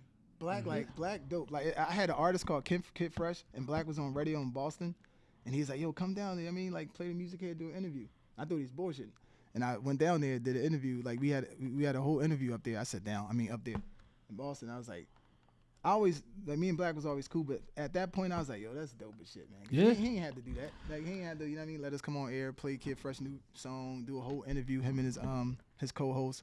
I was like, yo, that's dope as shit. Cause he still keeps them same qualities, even with Jumpin' 215, his internet station, where it's literally a full radio station, and he gives so many DJs opportunities not just to come on and just play music. Like you get to go on there and do you can build your show, you can build, you know what I mean? He's just giving people that opportunity. So, and he's been doing it, you know what I mean? Yeah. So kudos and salute to you, bro, for real. As far as I'm saying on here, it's DJ Diamond J. It's a Poetic died. Melly crazy, yo. Was Poetic a DJ? Or that's Poetic was one of the rappers, wasn't he? Dave Diggers recruited DJ Diamond J in 2001, but Poetic died. No, it was before then. It had to be around like 98, 99. Okay. But I don't know if he was I don't know if he was like, if he just kind of filled in that night, but yeah. He could have just been a road DJ. I don't know. He was nice though. I ain't gonna hold you. I was like, damn. I did my tricks. Like, it was like 3 rounds. Then the last round he did some shit and like put his middle finger up and this and shit. I was like, of course my crowd was still saying I won because that's my crowd. But I'm like, no. Internally I'm like, I didn't. You know. Yeah, I was like, nope. Yeah. That wasn't it. I don't see The dance is wild, man. I mean, that's the whole point. Like we said, Black is doing. Like the whole point is to try to like find something that you are a trendsetter in. You know what I mean? Like, right. Find something that you're doing. You know, like my thing from dances to now, I've always been a person that's like, okay, if I'm doing this and people creeping over here in this lane doing this, I'm like, watch this. I'm gonna go ahead and do this. Yeah. And if somebody get over there, I'm like, watch this. I'm gonna do that. I always move that way. I always move like, all right, let me do some shit that ain't nobody doing, or let me do some shit that, well, at least in our circle, in an immediate circle. You know what I mean? I just try to set the trends, man. It's called being ahead of the curve. Yeah. Trying. You know Yeah. what I mean? Like, you know. I do the same thing. I said, it's getting crowded over here. Take my ass over here. Yeah. Same thing I'm doing with YouTube right now. Like my YouTube channel is a new thing. You know what I mean? Like in terms of in the area of DJs. Like now so by the time people catch on to that, like right now I'm at 42,000 subscribers. By the time people catch on, I'm out there. Yeah. You know what I'm saying? So I'm always, you know what I mean? It's the time of content. Yeah. So let's talk about the production and all that, because you got a lot of credits. You done some work out here in these streets outside of DJing. Quietly. Yeah. But them envelopes keep coming. Yeah, they gonna come forever. You go look at them BMIs. You look at the mail. Hey, got something. Shit, man. We want to start there. I don't know where that starts for you through DJ. It started. I don't see how you had time. All the shit that you talking. I'm one of those people that will dedicate like. All right, so to give you, to kind of let you know how I think, right? During the pandemic, during the lockdown, 2020. That's what I asked him for the interview. Why everybody He just got here. Why everybody was trying to figure out what to do and what was the next move was. I spent $30K and bought all videography and photography equipment. And learned it. Like all the software, all the cameras, all the lenses, the drones, I learned it all to the point that I can shoot my own like movies, shoot my own videos, pictures, edit. I'm talking about like top level shit. You know what I mean? Wow. So that's what I did because I'm like, all right, I'm locked in. Like people was going out. I didn't really come back out until like close to 2 years later. Other people start coming out a little bit. I didn't. I wanted to like study and figure this out because in my mind I'm like, okay, I'm all about branding. That's what happened. You was like, who could be in there? I'm not coming down there, man. I was like, for the interview. I was like, he's like, is people gonna be in there? I was like, no, it's gonna be me. Yeah, that's what it was. That's what it was, yo. That's what it was. Yeah, I was like, fuck that. I was like, I ain't getting COVID for nobody. I believed in the COVID, but not really. You know what I mean? I use it for an excuse. They ain't taking no chances with you niggas. I was like, yeah. So I was in the crib. I was learning all this shit. And because in my mind, I'm like, yo, who gonna take my pictures? Like, how I'm gonna get my music out there? How I'm gonna get, you know what I mean? Like, how does marketing and promotion gonna go from everybody being in the house? Right. So I said, I'm gonna learn this shit myself. Mm-hmm. That's how, you know what I mean? Like, so that's just how I think. I'm always thinking like, all right, I can't fail, period. Like, and I don't listen to like outside noise. Like a million people could say, oh, this ain't gonna work. I completely ignore them. Like I have my mindset on a goal and it's going to happen, period. So the production, that was the thing. Like I told y'all, Red's my first beat. Red shot it down. And I said to myself, the next time I let him hear a song, it's going to be an actual song that I did. So I'm doing beats, I'm learning. I end up linking up with Eddie Hustle, which is the writer and producer for You Remind Me by Usher. Mm-hmm. So I linked up with him. We had a situation where I was dating some girl named Kareem, and he was dating her sister. Now, all this time, I'm still learning. I got the Trinity, the MPC. I'm learning production, learning how to, learning the language. So I'm doing my thing, and I would go see Karima while he would go see her sister. Now, keep in mind, keep context, I'm still from Diamond. So my thing is like, I'm going with my niggas. We going in there. And I see this dude, and I'm like, I don't give a fuck about him. You know what I mean? So I'm sure he probably didn't give a fuck about me, but I'm more so like, I dare him to say something. So it's going down. So we kept it cool. I'm seeing her, he's seeing well, cool. So mind you, so at the time, my mom was diagnosed with colon cancer, right? Mm-hmm. So I'm going to see her. He going to go see his, they sisters. They live in the studio apartment in Darby. So this is how it happened. Like, the placements and stuff like that. Mm-hmm. His equipment gets stolen, right? Somebody steals all his equipment. So he sends the feds or the FBI. He sent them to my crib, right? Now keep in mind, I had all my receipts, luckily. So my mom, I'm on the third floor. This is now we moved. It was 04 building, 2116. Now it's 2310, still Diamond Street.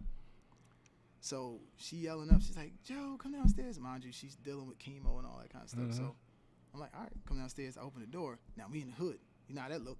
You got two detectives at your door. Mm-hmm. That shit look crazy. Yeah. So I'm like, I got my goons. So I'm like, this shit look crazy. Like, what they doing at my door? Like, right.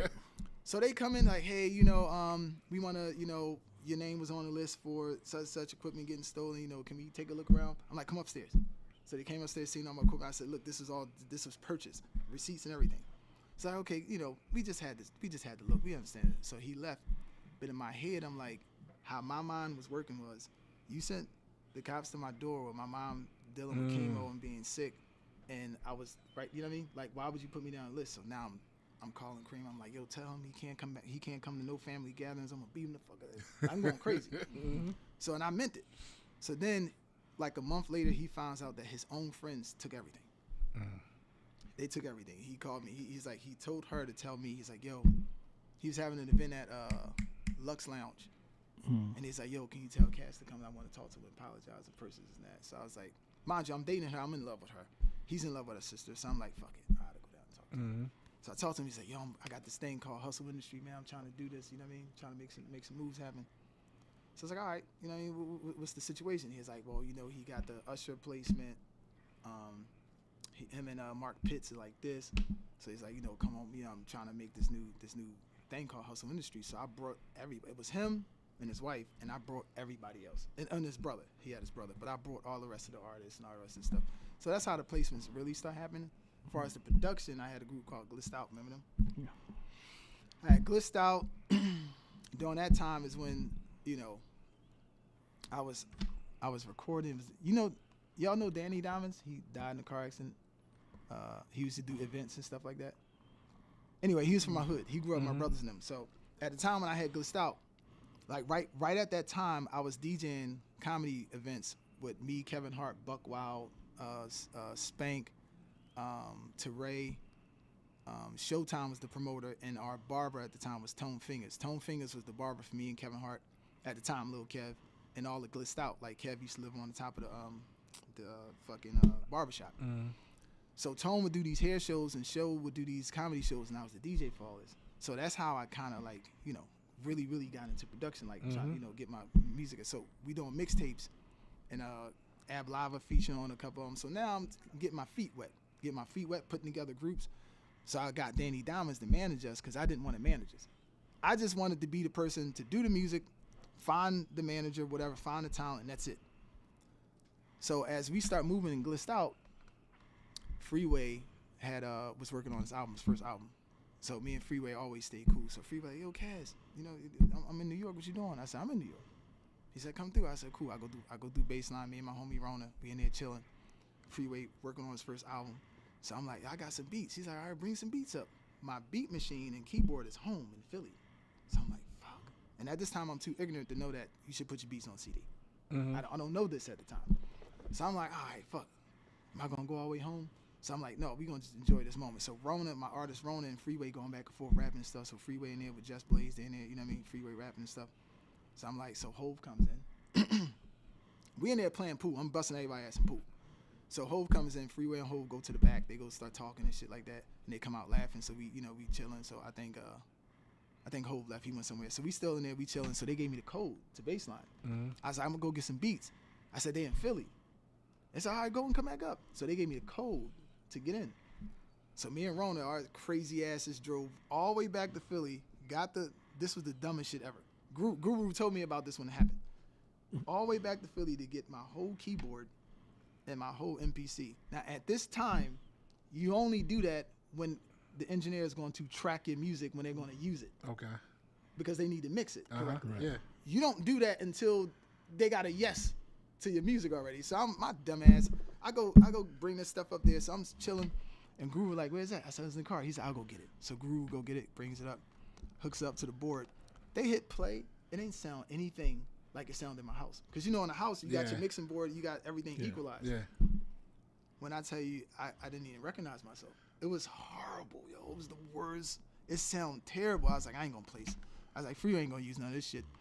So they started laughing in real time. Guru and everybody started laughing at the music. I was like, damn. So he told me right then and there. He said, yo, he said that on there. He said, yo, you got to put your Guru gave me a lesson right there. He said, you gotta put your tracks on CD. You gotta mix them as close as you can get them on CD before you let people hear them. So I was like, bet. So we had a meeting with Irv Gotti that next 2 days. So the day that Ashanti video came out, My Days Are Cold Without You, that day we're in the office with BJ, which is the A&R of Murder Inc. at the time, me, BJ, and Rona. And now I got a CD. So I play in the CD like, yo, this is how the placement. I'm telling you this, and I'm gonna get the Eddie Hustle down and tell you how the placement happened. So he playing it. He's like, "Yo, who's this on this CD?" I said, "It was Chase, Rona, J.K. Driz, and Caution." So he's like, "Give me another, give me 3 more songs with just these two," and it was Chase and Rona. I was like, "Bet." I was like, "Bet, that's easy peasy." So we in there chilling. So we chilling, just busting up. You know what I mean? So we go back to Baseline with Freeway. And we chilling with Freeway for like 4 days. So now that we got this information, we doing our homework, we go back down Diamond, me and Corona. So we go back and tell the team, they kind of feeling some kind of way. They not happy for us. They feeling some kind of way because only them two, only one of them two. So that kind of like really blew up and ended the group. So now that was Glitched Out. That was first, then was Hustle Industry. So now I'm with Eddie Hustle. He got us like producing music and stuff like that. And he had the You Remind Me song by Usher went crazy. Right before that he did that song, Usher had a song out called Pop Your Collar. It tanked. It tanked terribly. So L.A. Reid told Mark Pitts like, yo, this song right here, because the You Remind Me song was supposed to be for a group called Hustle Child, which is one of the tours I went on with Eddie Hustle. That was going to be for Hustle Child's demo, and the Hustle Child consisted of EJ, Trick, and Eddie Hustle, and me as the DJ. They heard it, and they was like, yo, we want this for Usher. And Huss at first was like, no. He's like, you know what I mean? Because that song tanked. You know what I mean? Like, ain't nobody see Usher come back, so ain't nobody see it. So they offered them $50K for the record. So Huss like, fuck it. Go ahead, take it. Let me get that. He's like, go ahead, take Did that I shit. say no? I meant. So he said, take it. So it came out. If you listen to the song, if you listen to You Remind Me, the next time you hear the song, the only thing Usher is doing is the leads. All the background is Eddie Hustle. All that shit is Eddie Hustle. The only thing, and he kept the song the exact same. Usher killed that shit, but he kept the song the exact same. So the song came out, and it aired at like, you know, kind of the 40-something on the charts. So Huss like, all right, whatever, I got my check, whatever, like, that's cool. 2 weeks later, it's like 36 on the charts. A couple weeks later, it's like 20-something on the charts. Then that shit go to number 1. We helping this nigga move into a big-ass mansion. Crazy. Damn. Crazy, yo. Crazy. The owner of NFL Films, that's the house Huss moved in. We helped him move in that house. So he went from the apartment where we was beefing, where he thought his equipment got stolen by me and my team. Huh? Steve Sable? I don't know the owner. I just know the big ass house. Damn. It was in Clayton, New Jersey. And I was like, so we helped him move from the 1-bedroom apartment to Williamsburg to like a 2-3-bedroom apartment, then to a house in Ogons, and then to the big ass mansion. So that one song did all that. That song went crazy. So now we got a whole Hustle Industry studio, like we doing our thing. I mean, we making beats and all that. So we think we in. So now Hustle Child, the group, gets a deal. So we signed to Elektra, Sylvia Ronan. We signed to them, and we had a tour. We was on Joel Levert tour. And this is when I first met Chris Brown. Like, this is the first time. Like, because Mark Pitts had Chris Brown. And it's this thing in New York, like soundstage, where you practice and rehearse before you got on the tour. And everybody was, Pharrell and them was in there. Like, you whoever's rehearsing is rehearsing for their tours, and then you come out and get your snacks and all that kind of shit. Yeah, like Rashid got a studio for artists to come. In Philly? Right. Like, yeah. Oh, that's good shit. So Millennium. So it was one in New York. I ain't never go to Rashid's, but it was one in New York. And we in there, and mind you, this part of the game is all kind of new to me. So we in there rehearsing our show and shit like that. So Mark bring Chris in. At the time, Chris like 15, some shit like that. So I'm thinking, so Mark like, yo, we want some tracks from you, Huss, for Chris Brown, next his first album. So before then, he did Girl Talk.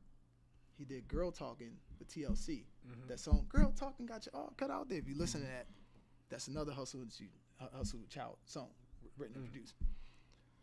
Left Eye died before they got a chance to do a tour, so they never did the tour. So that's why he never really, like, that song never went crazy, because Left Eye died.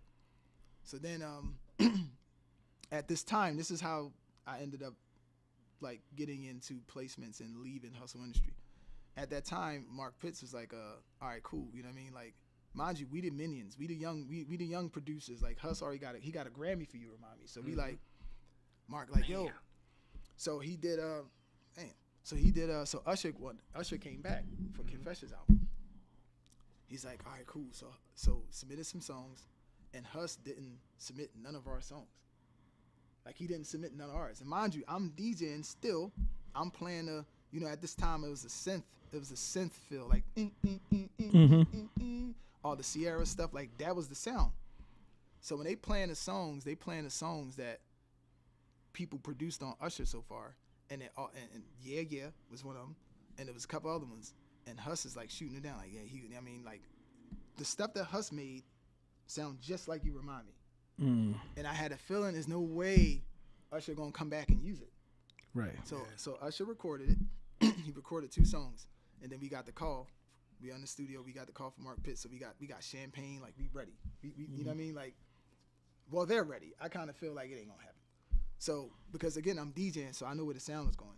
I know where the wave is, and what he produced, that wasn't a wave. Right. At the time. So Mark called.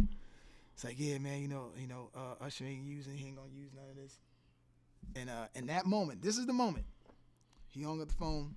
Huss was like, he looked at all of us. He's like, yeah, man, fuck that, man. He's like, that album gonna flop anyway. I felt in my soul, ain't no way that album gonna flop. Ain't no way. I'm like, it ain't no way. I'm like, the song, yeah, sound different, but I was playing that kind of stuff. Like I was playing that wave, and I was at 8th Street Lounge, to be exact. I was in 8th Street Lounge playing that wave. And then it go doom, doom, doom. Yeah. Ain't no way. Yo. So then that shit came out. I started being like, I gotta do my own thing. I gotta roll out. So then Mark like, yo, this is the deciding factor. He was like, yo, Huss, I want you to produce for Chris Brown, first album. So on Chris Brown's first album, the first intro is Huss. He did the intro. This is when I felt like I'm the fuck out. Here's why. You have all these young producers. You already got a Grammy. Why are you doing intros? Get that to one of your youngins. Yeah. You know what I mean? Like get that. Everybody. We in there. Me, Rona, Chase. We cooking up. Like we cooking up all day, every day. Like get his intro. It's a 15-second intro. Get that to one of your youngins. Yeah. I'm like you dropped the ball on having a messed up air with the Confessions album. Now Chris Brown first album, you get the intro. You could have gave that. You know what I mean? So at that point, I was like, I just wrote. I was like, yeah, I'm out. So I started mastering my craft and production, like just mastering it, staying in the house, like learning how to actually. It's a difference between making beats, producing, and engineering. Difference. You know what I mean? Like to produce a record, you have to produce a record. It's not just make a beat and somebody do something. Like you have to guide them on the record, know when, know the arrangement. Like you have to know how to make this come out to a complete record. So I mastered that. And once I did that, I got with some boy named Mr. Mig, which is where I met him. That's where I met Breeze. He was an intern over there. And that's when I first started getting my placements, yo. Like I started getting, Mig has a strong like placement connection. You know what I mean? Like he does a lot of house music and stuff like that. So when I got that connect, the owner of the company, me and him just got cool because he liked the music I was placing. And my shit started placing everywhere. Like, all right, now how do you get in the scores? How did that get in your head? Just mastering my craft. I started thinking like, yo, how do you hear us? Like, how do you think to? Easy. Let them know what we talking about. Oh, we talking about licensing music. Music. On Deadpool? Yeah, I got 2 on Deadpool. I got one on Deadpool 1 and one on the new Deadpool that just came out, which is now Disney because the first Deadpool was with Fox, and then Disney Marvel Universe bought the rights back for Deadpool. So now I got a place that I got the first placement on Deadpool when it was a Fox. Now I got the placement. I stayed all the way to the end. I'm like, look, that's my man right there. Him right there. I see him. Hey, go look right there. Hurry up, look. Yeah, but I got mad placements. Yeah, at this point I got over like 40 something placements on a lot of TV shows y'all probably watch and commercials y'all hear. How do you think to make a jingle or a score to a movie? Well, it's you know what I mean? Like it's mainly forget the music. So let me pick. So at the beginning when I start placing music. And after the tour and stuff, like right after the tour with Joe Levert, and I start like getting into like when I met Mr. Mig, then I got with Dark Child. That's when I got discovered by Rodney. Okay. So how this happened was, I was there for Diamond Cuts. Cuts was like, yo, Cass, come out to my birthday party. I was like, all right, bet. So I took Sick, boy over there, took my bro over there, me and Sick, and some girl named me and somebody else went. So we went, and we chilling backstage. And this is when Kevin Hart was coming to do Chocolate Drop. He was performing as Chocolate Drop. So he came through. Now, mind you, we backstage, it's a small group of people. He was spanking all of them. We all know each other. You know what I mean? Like, we literally did shit, like, coming up before anyone made any money. So we sitting there talking, busting up. Diamond Cuts on stage. Kev about to go up there. So we talking, busting up. So comes in Uncle O, comes in with Buzz, which is the A&R Dark Child. So they come in. So it's such a small-knit group backstage. Everyone was probably looking, well, if you back here, you got to be somebody. So Buzz was like, yo, what's up, man? I said, what's up to him? And I remember my homie Rona, who I had with me to meet Jay-Z, and I had Rona meet a lot of people. That was with Glissed Out. Rona was real loyal. Although Glissed Out was like jealous and shit like that, like Rona was there for a lot of shit. Like he was riding. So I was like, yo, I heard Rona was Rona linked. I was talking to Buzz, the A&R Dark Side. He said, yeah, I know him. He's like, yo, man, let's change numbers, man. He said, we changed numbers. This is exactly how it went. Rodney started looking for a DJ. Like, I don't know at what point he started looking for a DJ. Like 2 weeks later, Buzz called me. He's like, yo, early in the morning, 8 in the morning. He's like, yo, you know how to play what kind of music? This is how Buzz talk. What kind of music know how to play? Yo, I'm like, what do you mean? What kind of question is that? so I'm like, Fuck you mean? So I'm like, I know how to play everything. So he's like, yo, you know how to play that EDM, some EDM shit, something like that? I said, yeah. He said, make a mix and send it to me real quick. So the same thing like Reds. Right. I go in the next room to my studio, make a mix, not even thinking about it. It's a 27-minute mix. I still got it in my computer. Send it to him. I ain't think none of it. I went about my day, went about my couple days. He called me back. He's like, yo, you got a manager? I was like, no. He says, all the stuff you do, like you was backstage and all, he said, you do all that shit stuff? I'm like, yeah. Well, I've been in the game a while. Like, you know what I mean? He's like, ain't nobody got no paperwork on. I'm like, no. So he's like, I'll call you right back. He hung up. So I'm just going about my day again. He calls me back. Yo, you sure ain't nobody got no paperwork on? Ain't nobody got nothing? I'm like, yo, man, I'm a grown man. No, ain't nobody got paperwork. I would know. So he's like, all right, I'm going to call you right back. So then he called back. He said, yo, Rodney, he want to meet you. He wants you to come out Cali. I was like, all right, bet. When? He's like, let me call you right back. I'm not even lying, yo. This is the real story. So he calls back. He said, so at this moment, I ain't like, this moment, my heart dropped. Because he said, yo, never mind, man. It's not going to be, he said, never mind. So my heart dropped. I'm like, fuck, man. I was like, I thought I was about to be down with Darkchild. So my heart dropped. He said, no, he said, never mind. He said, he want to meet you in 2 days. He coming to New York to work with Mariah Carey. So I said, word? He said, yeah, you want me to come get you. So he said, you going to be ready? I said, bet. So I'm dressed right now. So he went through, so Rodney went through like 30 DJs. I think he said something like 25 DJs, and they picked me. Wow. And then we was in New York. He had to work with Mariah. And I'm thinking I'm going to walk in this room with like all these security guards. I mean, it's Darkchild. I'm thinking, I don't know what I'm walking into.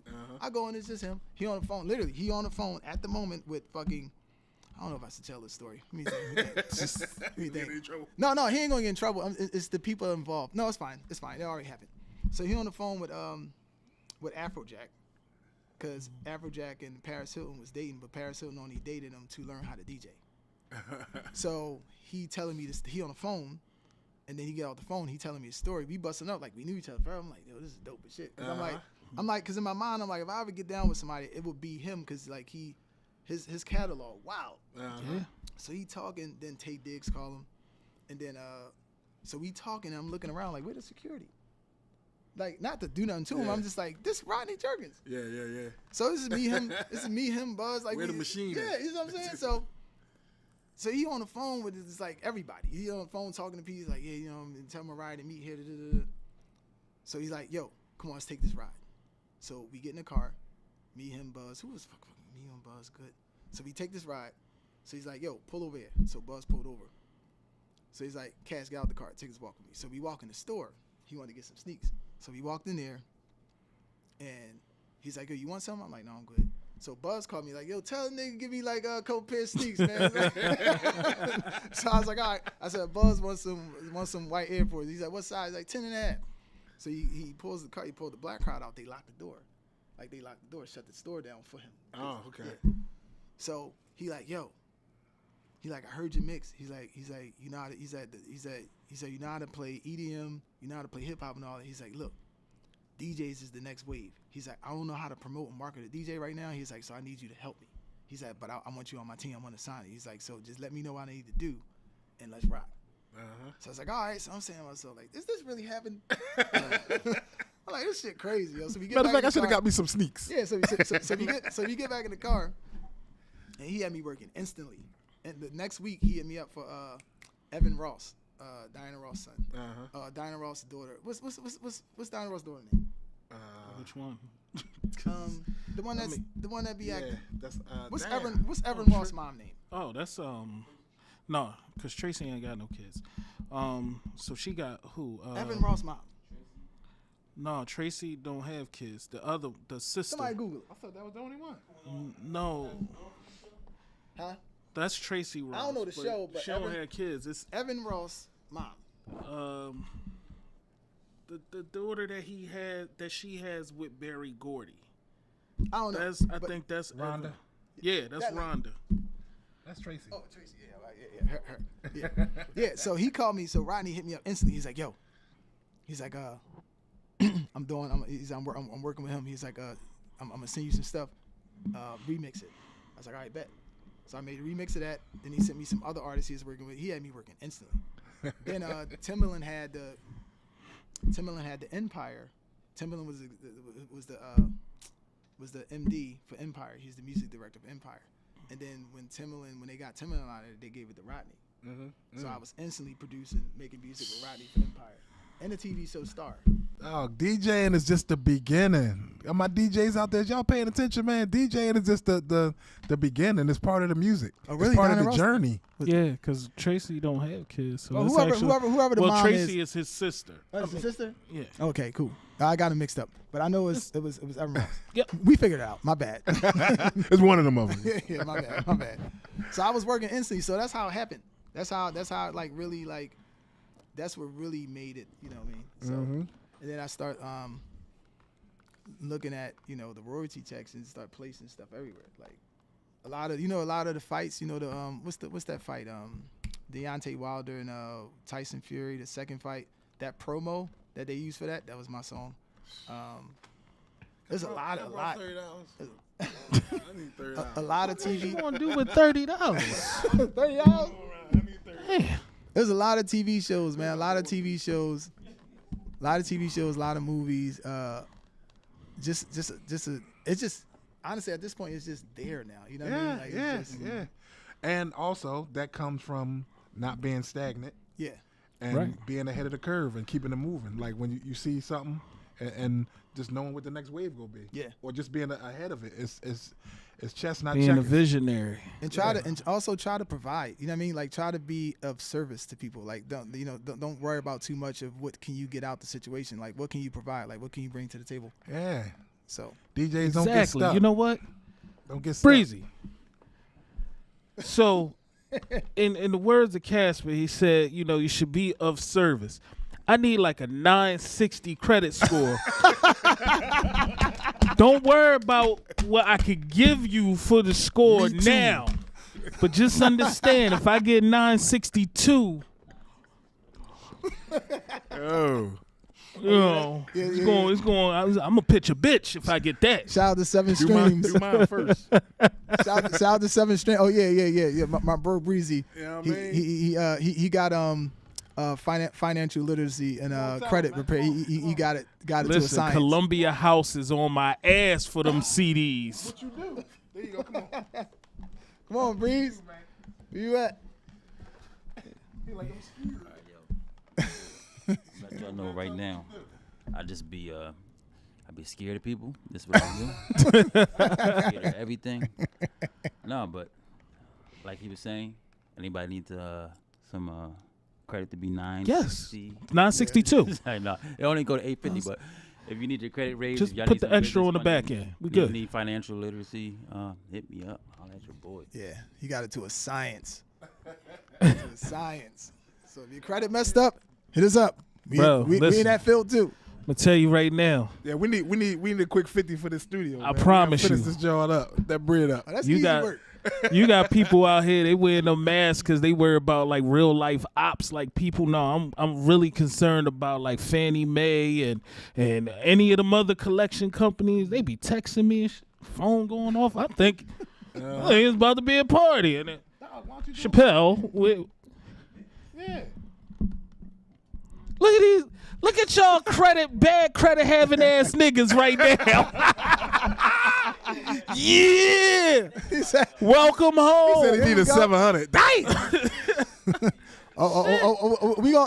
We definitely gonna look out because it's the DJ fan. Yeah, Bro, you know listen. You know how crazy it is with DJs. Like, I respect DJs so much. When I go through my Instagram and delete people, I can't find it in me to remove a DJ. I can't. It's just something about like when I go through, when I get people out there, I'm like, all right, unfollow. If I see a DJ name, even I'm like, really, if I just met him, I'm like, no, he a DJ. I gotta keep him. It's just like a community. It's a thing. It's a community. Yeah. But it hit different like when you not only when you grow up, like I've always said this, no matter what, like my peers, like I used to always want to just be like known around the famous guys. And that's the younger me. Because, back then it was all about Miz. It was all about Jeff. It was, But then I realized, like, even as an adult, when I sit back and I think about it, like my peers that I actually we ran together. You know what I mean? That's the famous guys now. Yeah. That's the ticket right now. Yeah. And it's so dope to be able to go anywhere with one of these dudes pop up or whatever. And just to be like, yo, that's my man. Like, you already know. Saturn. Yeah. That's Saturn. Crazy, yo. You know what I mean? That's Like a lot of people don't know. If you talk to Casper, you don't understand that. Okay, Anna B. Pratt Elementary School is right here. You what? How many years older? You like 2 years older than me, I think. So when I was in, I think I was in 5th grade. You was probably, that's when you were just really starting, but you was still with the dancing and everything. Yeah. 5th grade, I would hooky school. First, my greedy fat ass would go to TJ's up on Sedgley, go get a little half a cheesesteak. Yeah, they sold half a cheesesteaks in the hood. Because we ain't have, niggas, we ain't have whole money. We had half a money. Shit, fuck wrong with you? Definitely ain't got no money. With the $2 supermarket was cheesesteak. right there. That supermarket that burnt up. But anyways, and I would go. What supermarket? Tangs? Remember that big supermarket right there on Sedgley, right before you, like, as you're driving into Raymond Rosen? The dirty one? It's a The one huge. at the ramp?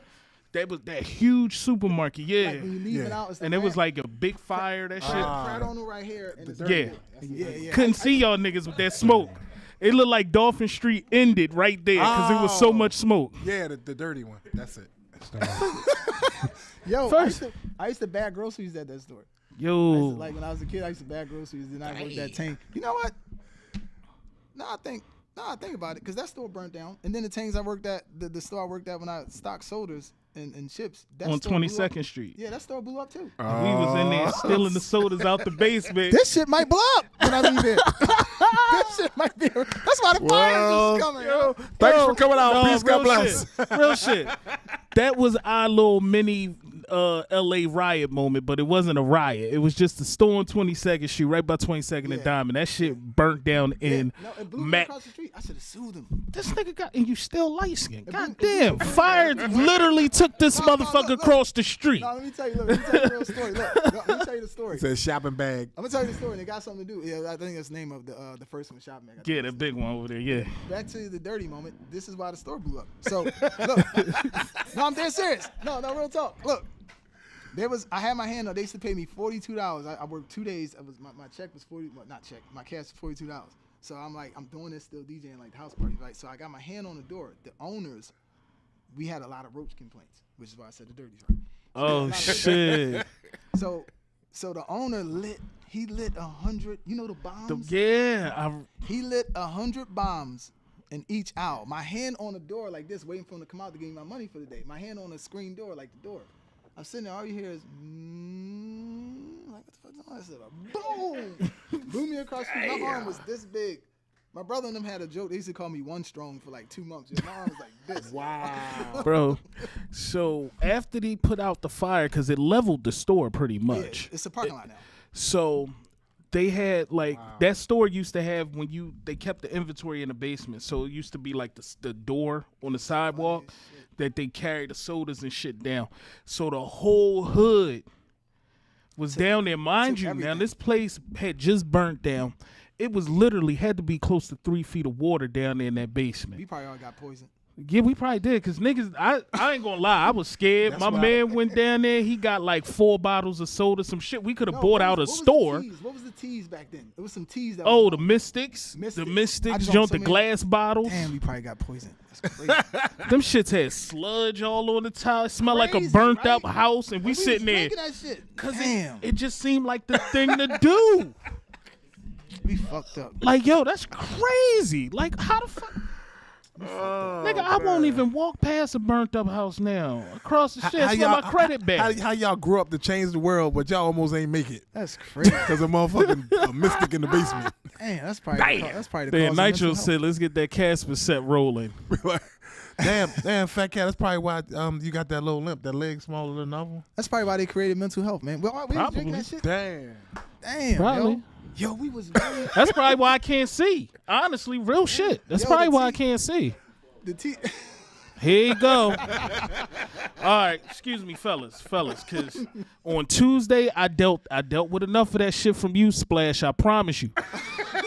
I don't know how you that comfortable talking about my laptop with your hairline looking like that. You shouldn't be that comfortable. You shouldn't be that comfortable. Yes, Splash, your joint is under investigation. Like your hairline just look like you just don't care about that side of your head. Sludge flavored Mystic. Hey, Splash, And don't back talk to to you. No, you young, so I'm gonna let you live for right now. Splash, Next year though. Next year. Splash, that's diabolical. Don't Yeah, talk to you man. like that, Splash. That's wild. No, I'm gonna let him enjoy his next year. You gonna let him do that, Splash? That's crazy. He said I got on a wig. Nigga, that gotta be real hair with your hairline looking like that. Get him, Splash. I don't think they gonna fuck up nothing like that. Factory. It's diabolical. It's diabolical. Get him, Flash. Don't let him do that. Is that a sew-in? It's a sew-in. Flash, you just gonna let him keep going? I'm just saying, Get that yo. nigga, Flash. Don't let him. No. Tell him get his hairline. It's diabolical. That nigga Flash. need Get it. quality control right above his right eyebrow. Flash, That shit is terrible. Don't let him do that, Flash. Yo. No, because my computer, Splash, first of Splash, all, get my me, Splash. computer is real sensitive, and these niggas just be throwing shots at my laptop. Then he said something about my controller. Your joint white is white. He said his barber told him what you do. Well, get that nigga, White. Splash. His computer white. Oh, goddamn. That shit crazy. You What you got, the too, G, you too, Jayrock. G, I ain't got nothing to do with this. G5, Jayrock for I'm real. gonna move the bike back. Damn. Go ahead at it. I ain't even see. ahead at it, I can't even get Jayrock because he just. That's a fucking car wreck right there.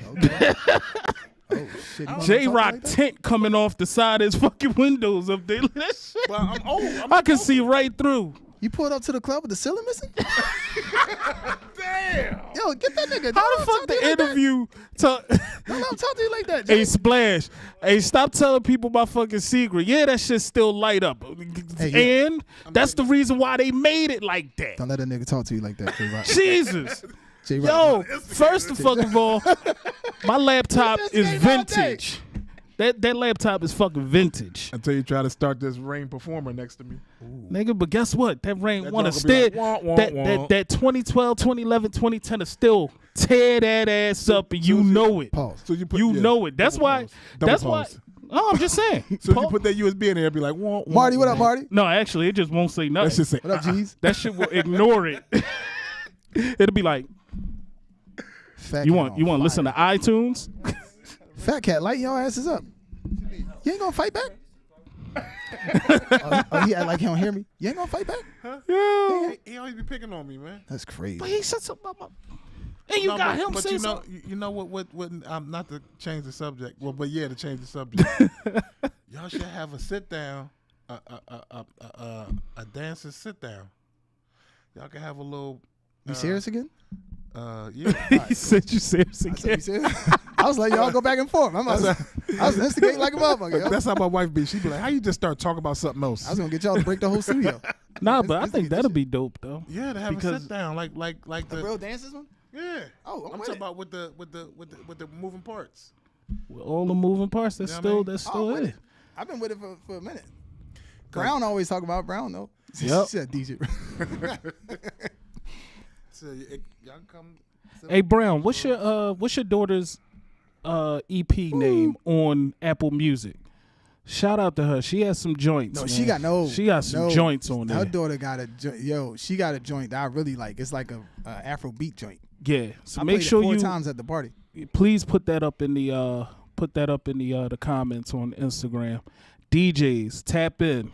Cause she the next thing for real, for real. I got one important thing to say though. Like I really gotta say this. It's like important. People need to hear this. Jayrock, you gonna let Fat Cat say this? I let him live, man, because he was over there, y'all mean, struggling last week with the shit on his shirt. So What it's you have on your shirt? Man, first off, this nigga got 9K TVs in here, and it was I don't know, but I kept looking down and I you still got seen shit it on the there. TV. You got shit in your He stuff. try to set you up.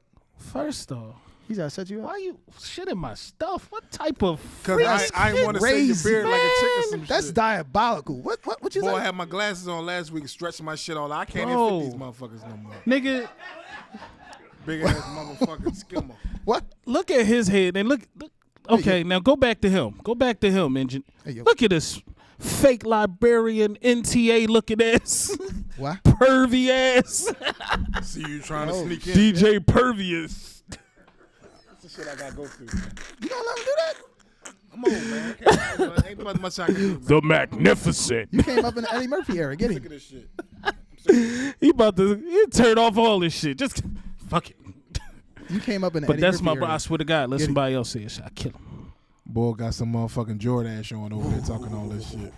That's crazy. the best you could do, That's All right, crazy. devil Best you jeans. could do? You got devil jeans on. nigga. Is that the best you could do? I wish this might have a. Keep y'all, going. Y'all, know, y'all two might be too See, young. that's the about- only time I could talk to Jayrock like this.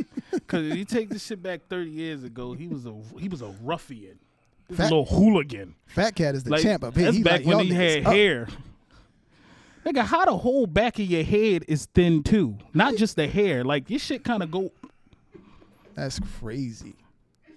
You gonna let him say Your that? shit shaped like this speaker over here. It just. You calling you a PBS? What the fuck? Don't let him do that. You Come on. can't You start had me, this. You had me come here. You gonna let him disrespect the chat and you at the same time? Yo, listen, hold up, y'all. For real. Just real quick, shout out to y'all for tuning in. This shit is what happens. And I don't want none of this foolishness because this is what family do. Facts. I don't want any of this to overshadow the fact that we actually do have legendary DJ CASPER, the international DJ CASPER, Appreciate that. in the building. Yes. First interview, feet on land. Feet on land. Yeah, I know what I mean, mean? so stop playing. This is what we do. Shout out to the DJ Roundtable. Facts. Like, I gotta come to that one. I don't think we grasp the caliber of talent that we're always around, from the younger guys up to us. Like, cause see, you don't talk shit about yourself. You don't tell niggas how good you is. That's But- that's Yeah, you our dope. job though. That's our job. And check me out on WDAS You every gonna other cry Saturday night with Mimi Brown. No, but that's what the show. That's what we're doing. The things that people need to know. But- like all them accolades that this man has, Like- Appreciate outside of that. the dancing stuff, it's a whole lot of Like accolades. Deadpool, like he in movies. Yeah, Like Jayrock be in Tubi movies, just walking past in the background and shit. Y'all, you said you need a DJ. go watch a go watch DJ? Deadpool. Go watch Deadpool. Look down the credits here and there. And when it come on TV, make sure y'all You keep dodged that watching one them crazy. That was a Jones. good dodge. You dodged that one. You got him. He tried to dodge it. Yeah, ain't work. He gonna cry in the car. But So, no, no, I appreciate y'all, man. This is dope. Yeah, Like, man. this is- Wow, man. Shout out to all the DJs, everybody in the chat. yep. Sure, Shout out to little bro DJ Voice. That's my guy Nitro, Splash. So you got Facebook, Instagram, and Twitch here, and you got Facebook, Twitch, and YouTube on here, Okay. and then on here you got Instagram and TikTok. Bet. So the feed is going. I'll tell you that later. And That's don't why we don't have we can't see the comments on there. He's triggering them. All right. We do got the best DJs in the world, though. For this. like In for the real. world. Now like say at something. any given time. Like, Say something. It might not be me, but I got some killers I sent over there. bro, We got some killer DJs. Don't dim your light, player. for real. Don't dim your light. You know what I mean? Don't Like dim your light. seriously, you dope for real. Yeah, nigga, Damn. dope as shit. You so dope. If I was light skinned, I'd be blushing. You so dope. You could play a nigga mix right in front of him. I got another straight. You want to get in I got it? a straight. I missed all that because I was trying to give him some props. Oh, go ahead. That shit ain't happening no ahead, more. go We're ahead. done there. Straight. We're on, man, done go ahead, there. man. We got a couple light skinned people in here. Tell me about it. That's what I'm saying. He ain't old you enough got to a be couple- light you skinned got a yet. couple He in-betweens? clear. You got Come a on, leave couple- my young boy alone, you got a man. couple-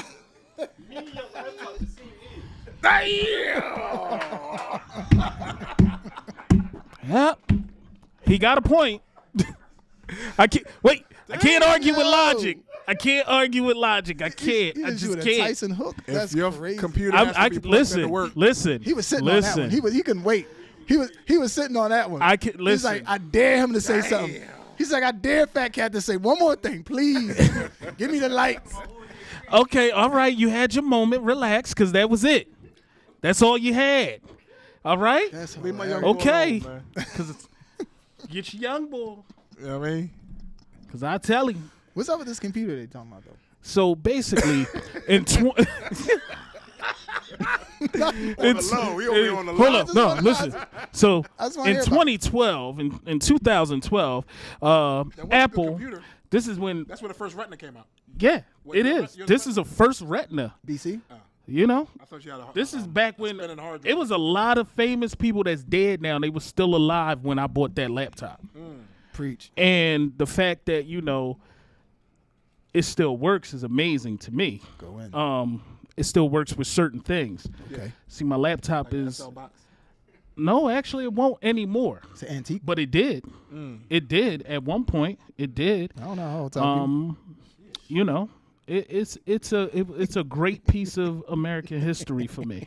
Okay. You know, Throw that shit in the trash. and that joint.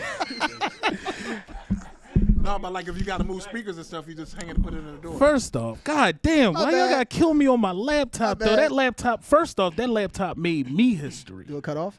Shout No, out- that's the one thing it don't do. That laptop, while everybody online bitching, oh, I need that fan. Oh, this. No, my shit was like, said, do yup. it work in the heat? My Do it shit work in is, the heat? Do it my work in shit the is heat? 65% asbestos. Of course, it works in the fucking heat. yo, it's What's wild. wrong with Say you? that shit a fossil. Shit. Damn, yo. First off, Jeff, how the fuck you gonna be on the comments talking shit about me? You right there. Them blue ass workman concrete ass jeans you got Hold up, on. hold up. Do Don't they let 'em work do in that. the heat? Nigga, your thighs look hot as shit right now. Yo. Calm down. How you gonna be there and you here? You can't be there and here. Marty said you got plenty of money. Go get a 24. Man. Oh man, Melly, listen. I said, Marty got it. I don't know what's happening, Marty. Yo, hold up. Fat Cat lighting y'all up in this I bitch. don't know what's happening. Fat Cat be having the clip Why y'all loaded got when he to come kill in. my laptop? Call Melly tonight. Why y'all got to kill my laptop, bro? Melly will build you one. Hey, now He really- everybody, he really- everybody. He got the transformer computer. It's good. My shit. He got the No, but Decepticon. seriously, my shit did some other shit the other day, and I wasn't even doing nothing DJ related. I was being lazy. I was watching Netflix on that shit. There you go. Can I get people out there? And that shit just started going to the TV Spanish land. Netflix by itself. Here it is. We have one of our own. Why y'all be talking all high pitched? Yo, He was sleeping outside this in shit front sound of like Pornhub. in front of Little Caesars. He was sleep outside with this computer he was hugging, and we just trying to help him get to the next level. Is this computer in here? So he's I don't scared to bring it here in. no more. So I can't bring the fucking laptop in here. we're doing no more. what you call it when you collect money? What's When that? it- don't We're doing a GoFundMe, go. and we're trying to get money together to get him a computer. As y'all know, he has a mix out there from 12, 13 years ago that he made when the computer was new. I made it on that Everybody laptop. uses. Oh my And God. if everybody would just give $5, $5. Wait, we can help hold him up. get. Which year did I make that? Okay. Lucky for me, I We can help didn't help make him it get on a that Mac computer. Air. Jesus. Because $5. Yo, we're not A gonna Mac give him a, Air. So you're gonna take $5. Nigga, I'm a grown ass man. Fuck you trying to give me we some gonna get him the little college ass college computer making $5. essays and shit on it. $5 No to get disrespect to anybody that got MacBook Air. I just need $5 to start But this. I'm just saying, like, you know, I can $5. get at least get like a but for it the is a pro. It's the first We just one of the need- first we just need pros. $5 for to that- get this for that- GoFundMe started. My shit that's like right. an For OG. $5, you can help this baby out. Please help me. You got a picture of it?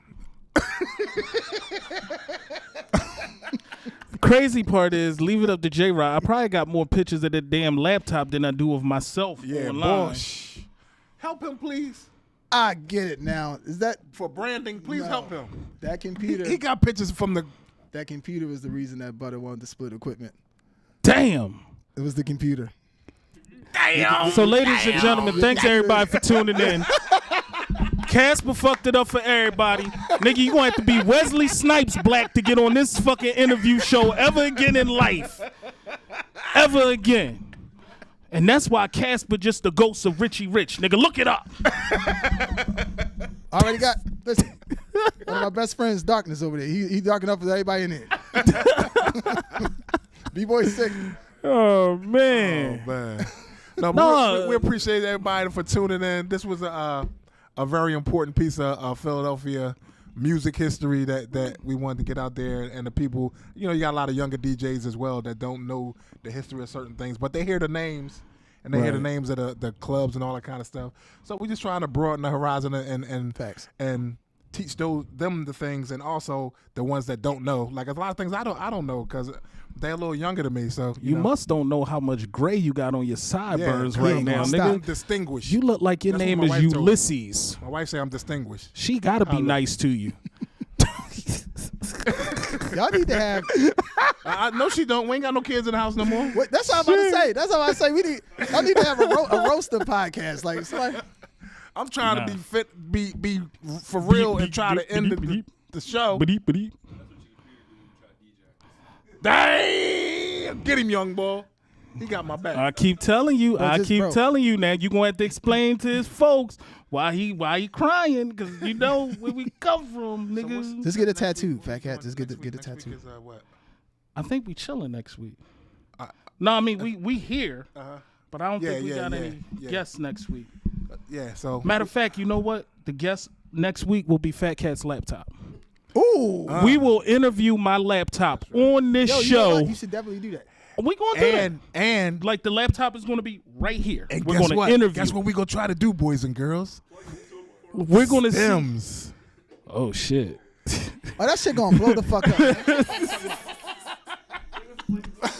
What are you talking about? They ain't even Oh talking my about touching god, on yo. Oh, I wanna touch on that though. I was doing stems before stems. Remember them blends? I used to remix all the slip. My bad. Go ahead. My bad. That was the real stems. That was the real stems. That was Doing the blend live. I was right then and there. live. That was the real stems. But no, bring your computer in. I want to see it. I want to meet it. No, I'm dead ass. So next week, set your computer and shit. Do not set your clocks. They probably about the same age. I would do it. Fat Cat's MacBook, like literally, that's what it says when it comes up. It'll say Fat Cat's MacBook Pro. And then we gonna move over this rain performer and see if they hook up to it. I'm curious. I want to know what'll happen. Oh, shout out to Brock. My bad. I seen Brock on here. He was holding Brock it down. was there. So we going You still got the see what laptop? happen. Nigga, that is my heart and soul. It's what I use. So it gives Sunday- me pleasure. So what I Sunday, use. we got the International DJ Cafe reunion out in the park. I can't see. This That's Sunday? September 1st, Oh shit. 12 to 7. So come on out. I'm coming. Come on, let's get it. Hey. So Damn, they just took you straight out the Damn. They disappeared the shit out, my man. Bring the kids. We got moon bounces. We got food until the food run out. Still got my But hair bring your own food. Bring your tents too. Jeff, say one more thing about my laptop, and Let's you come gonna out. battle me out there on the first. I got a question. Do you still use it? Yes. Yes. Oh. You can Yes. see him. He gonna use it on the So first. understand He DJing on this. the first. Understand Hold on one this. You know second. you DJing on the first. I thought they was just talking about. Oh Like, no. This is a real thing. Oh, this you use happens. it? I don't give a fuck. I use this. Listen. So I'm gonna show you young motherfuckers how. You don't be scared? No. I'm gonna show you how crazy I am. I use You got a this fan? on my live my DAS mixes, which by the way are fucking flawless. With that Rain One, Oh, that's why they sound like I that. need to look this Yeah. computer up. that's why they sound like that. Ah. Yeah, Why you ain't got the computer? that's the reason why yours don't. Where the computer? Ooh, Where the computer? We gonna Mister- battle. I want to battle, Let's nigga. go I'm battle. gonna get. I want Okay, that's all what of I'm talking that. about. This shit. I want all. Come on, do it. You know what I mean? Do it. You want all that? Do We it. gonna battle. Not all of that. Yeah, pause. No. Nah, no. No. That was wild. That was diabolical. He said, "Myself, yo, you know what? Splash. Y'all got a battle. I think You on I think Splash. we should. And y'all better follow it too. All right, let me I'ma finish, make let me I'ma make finish. an Nitro Instagram is my post. guy. We got with the my DJ, DJ my Cafe laptop. reunion That's September Sunday. 1st, 12 to 7. This Sunday. Moonbound. It's free. We out in the park. We're going to have some food and stuff out there. 29th and Chalmers. Bring your tents. Bring your kids. I said moon bounces. And we'll have a few. It's also going to be open decks. We'll have maybe 4 featured DJs, but the rest will be open decks for the rest of the day. I feel Gong as though show all style. that back in the day we had 30 DJs and Nah. you know that's not what the cafe is. So we bringing it back to what it is. We for the people. You know what I For mean? the So folks. I'm telling you right now. Let me put my glasses on. Hold up, before you start, let me get a disclaimer. Okay. Fatcat's laptop has nothing to do with this statement. Okay. Continue. Okay. We doing open decks, right? But we doing the Gong Show. Oh. So Please don't get in y'all feelings about don't be this in your shit. feelings. It's just the fact that the big stage Don't ain't get meant in for y'all everybody. feelings. Don't get in If you your know it ain't meant for feelings. you, Marty we gonna have a little setup over there by the porta potties, Do not get in and then your you can feelings. play over there and practice until you ready to come to the big stage. Please don't get in your feelings. But it's no disrespect intended. But some people I know think that they meant for the big stage, and the people are gonna tell you if you meant for the big stage. I know too many of 'Cause y'all. as they say something, my young, my young, you're not that young, but my engineers right here have the button, and all I got to do go like this. That's your ass. So you go right around the corner to the porta potty and play on the setup over there Please don't get in y'all feelings about until this. you're ready. It's not. It's, No, it ain't I gonna be no promise. setup over there. But you know what I mean. Just be nice. I- Like we still love all of y'all. The cafe is We made. still love y'all. The cafe is made for learning. You know, you get your novice, and then it goes all the way up to We're professional. not trying to shame people. So we do a lot of teaching and all that. But today we want to hear. On that day, we want to hear some good music, some clean transitions, enjoy each other's company, network, and so forth. If Fat Cat DJ with that computer, you gonna be like the I hope it ain't hot out there. I mean Pootie Tang. First, The That joint only gonna be 2012 MacBook that should be on the stage is Fat Cats. Damn, True. damn. So what about this laptop? Why you don't replace it? I haven't had the need to. Ooh. No, Gig's when he, over. When he The start fuck you mean? traveling, when he start traveling as a DJ, and he don't have. Wait, what first he off, wants to play on. let's slow down. When he starts traveling, nigga, I've been DJing for 35 years. I done understand. did all my traveling. I understand. No, you I done haven't. did No, all you my haven't. traveling. No, you haven't. I have. No, you haven't. When No, you I haven't. need the laptop, I'll buy You another are- one. you The are- same. That's the way you- I live. You are a radio DJ now. When they tell you Tell the radio buy me a to do laptop. a Tell show, where you been. Tell if where y'all you got been. a show or something, where and you you been. can't bring your setup, First off, and they got I a can rain name- performer, Tell him where you been, Fat. I'm about to tell him right now. Tell him where you 5 been. cities. The last 5 cities I've been to. Tell him. Crawfish Diamond Legs, Street. Louisiana, because I DJ'd at Martha and Bob's Tell him Vineyard. again. Okay. And then I was in some part of Georgia. Tell that nigga where you been, Fat. And it was just outside. It was some type of festival, but it was inside, but it was outside. And that car shit count. I did some shit with a car. That count. And then I've been around. solid. But all the places that you went, they was using SL boxes. So maybe you should use a SL box. You sound like you use I one. can't use one. It's Are not. you still DJing the same way you did before you stopped Y'all should DJing? battle right now. We go battle. No, we This- not. Okay. This You gonna just happen. gonna put my mix on like you always do. Stop telling my business. we trying to That's all you gonna do. That's all you gonna do. You try to nilly vanilla you? I put it on in front of him. He sure did. He definitely did. He gonna look at me like, what you looking at me for? Like, nigga, I'm right here. You gonna put my shit. He made money off your mix. He owe you a check. Did I? And then I saved his life at the same time. Dang. About placement.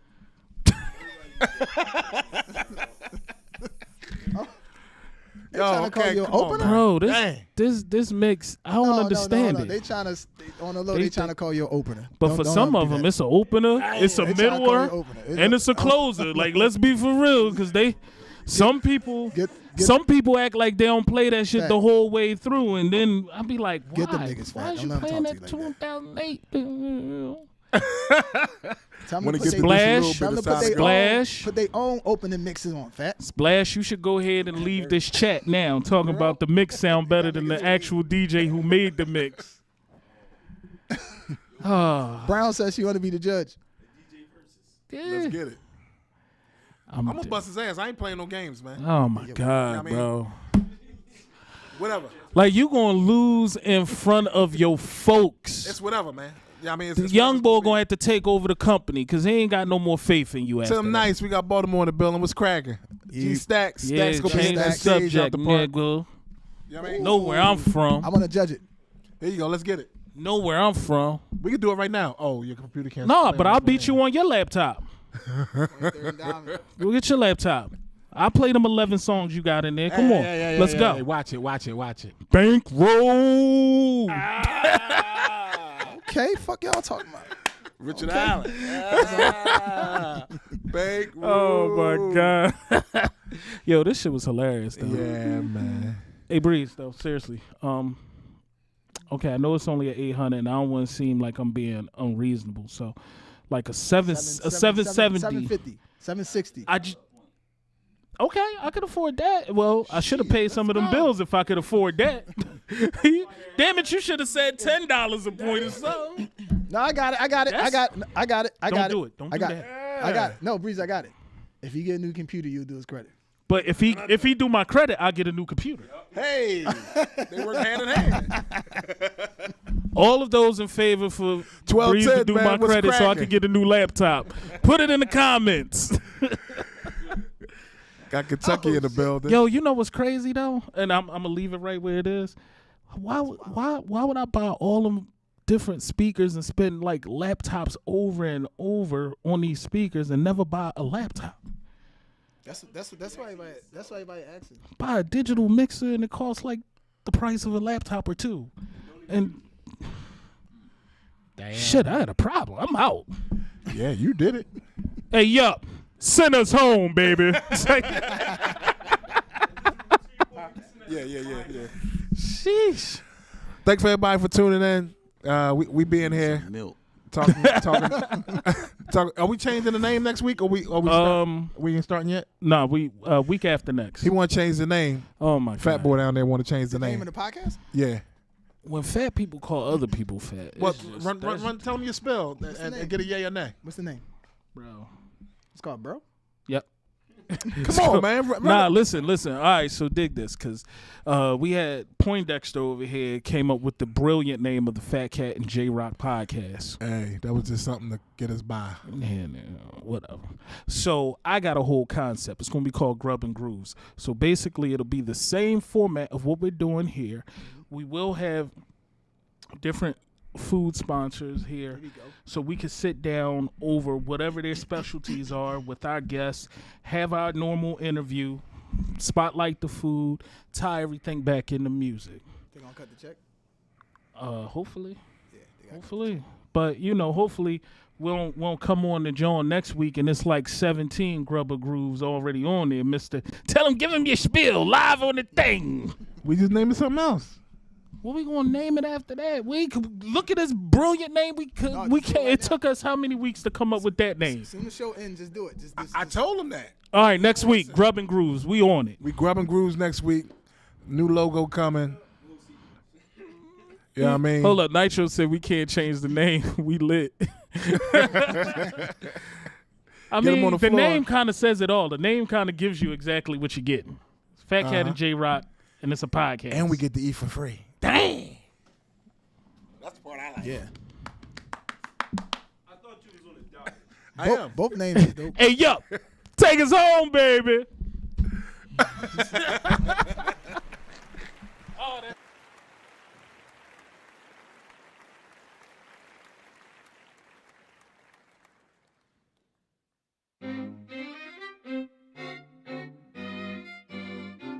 Yeah, change. It's summertime, nigga. I do this shit all year round, baby. It's 'cause the weather feel good. Niggas want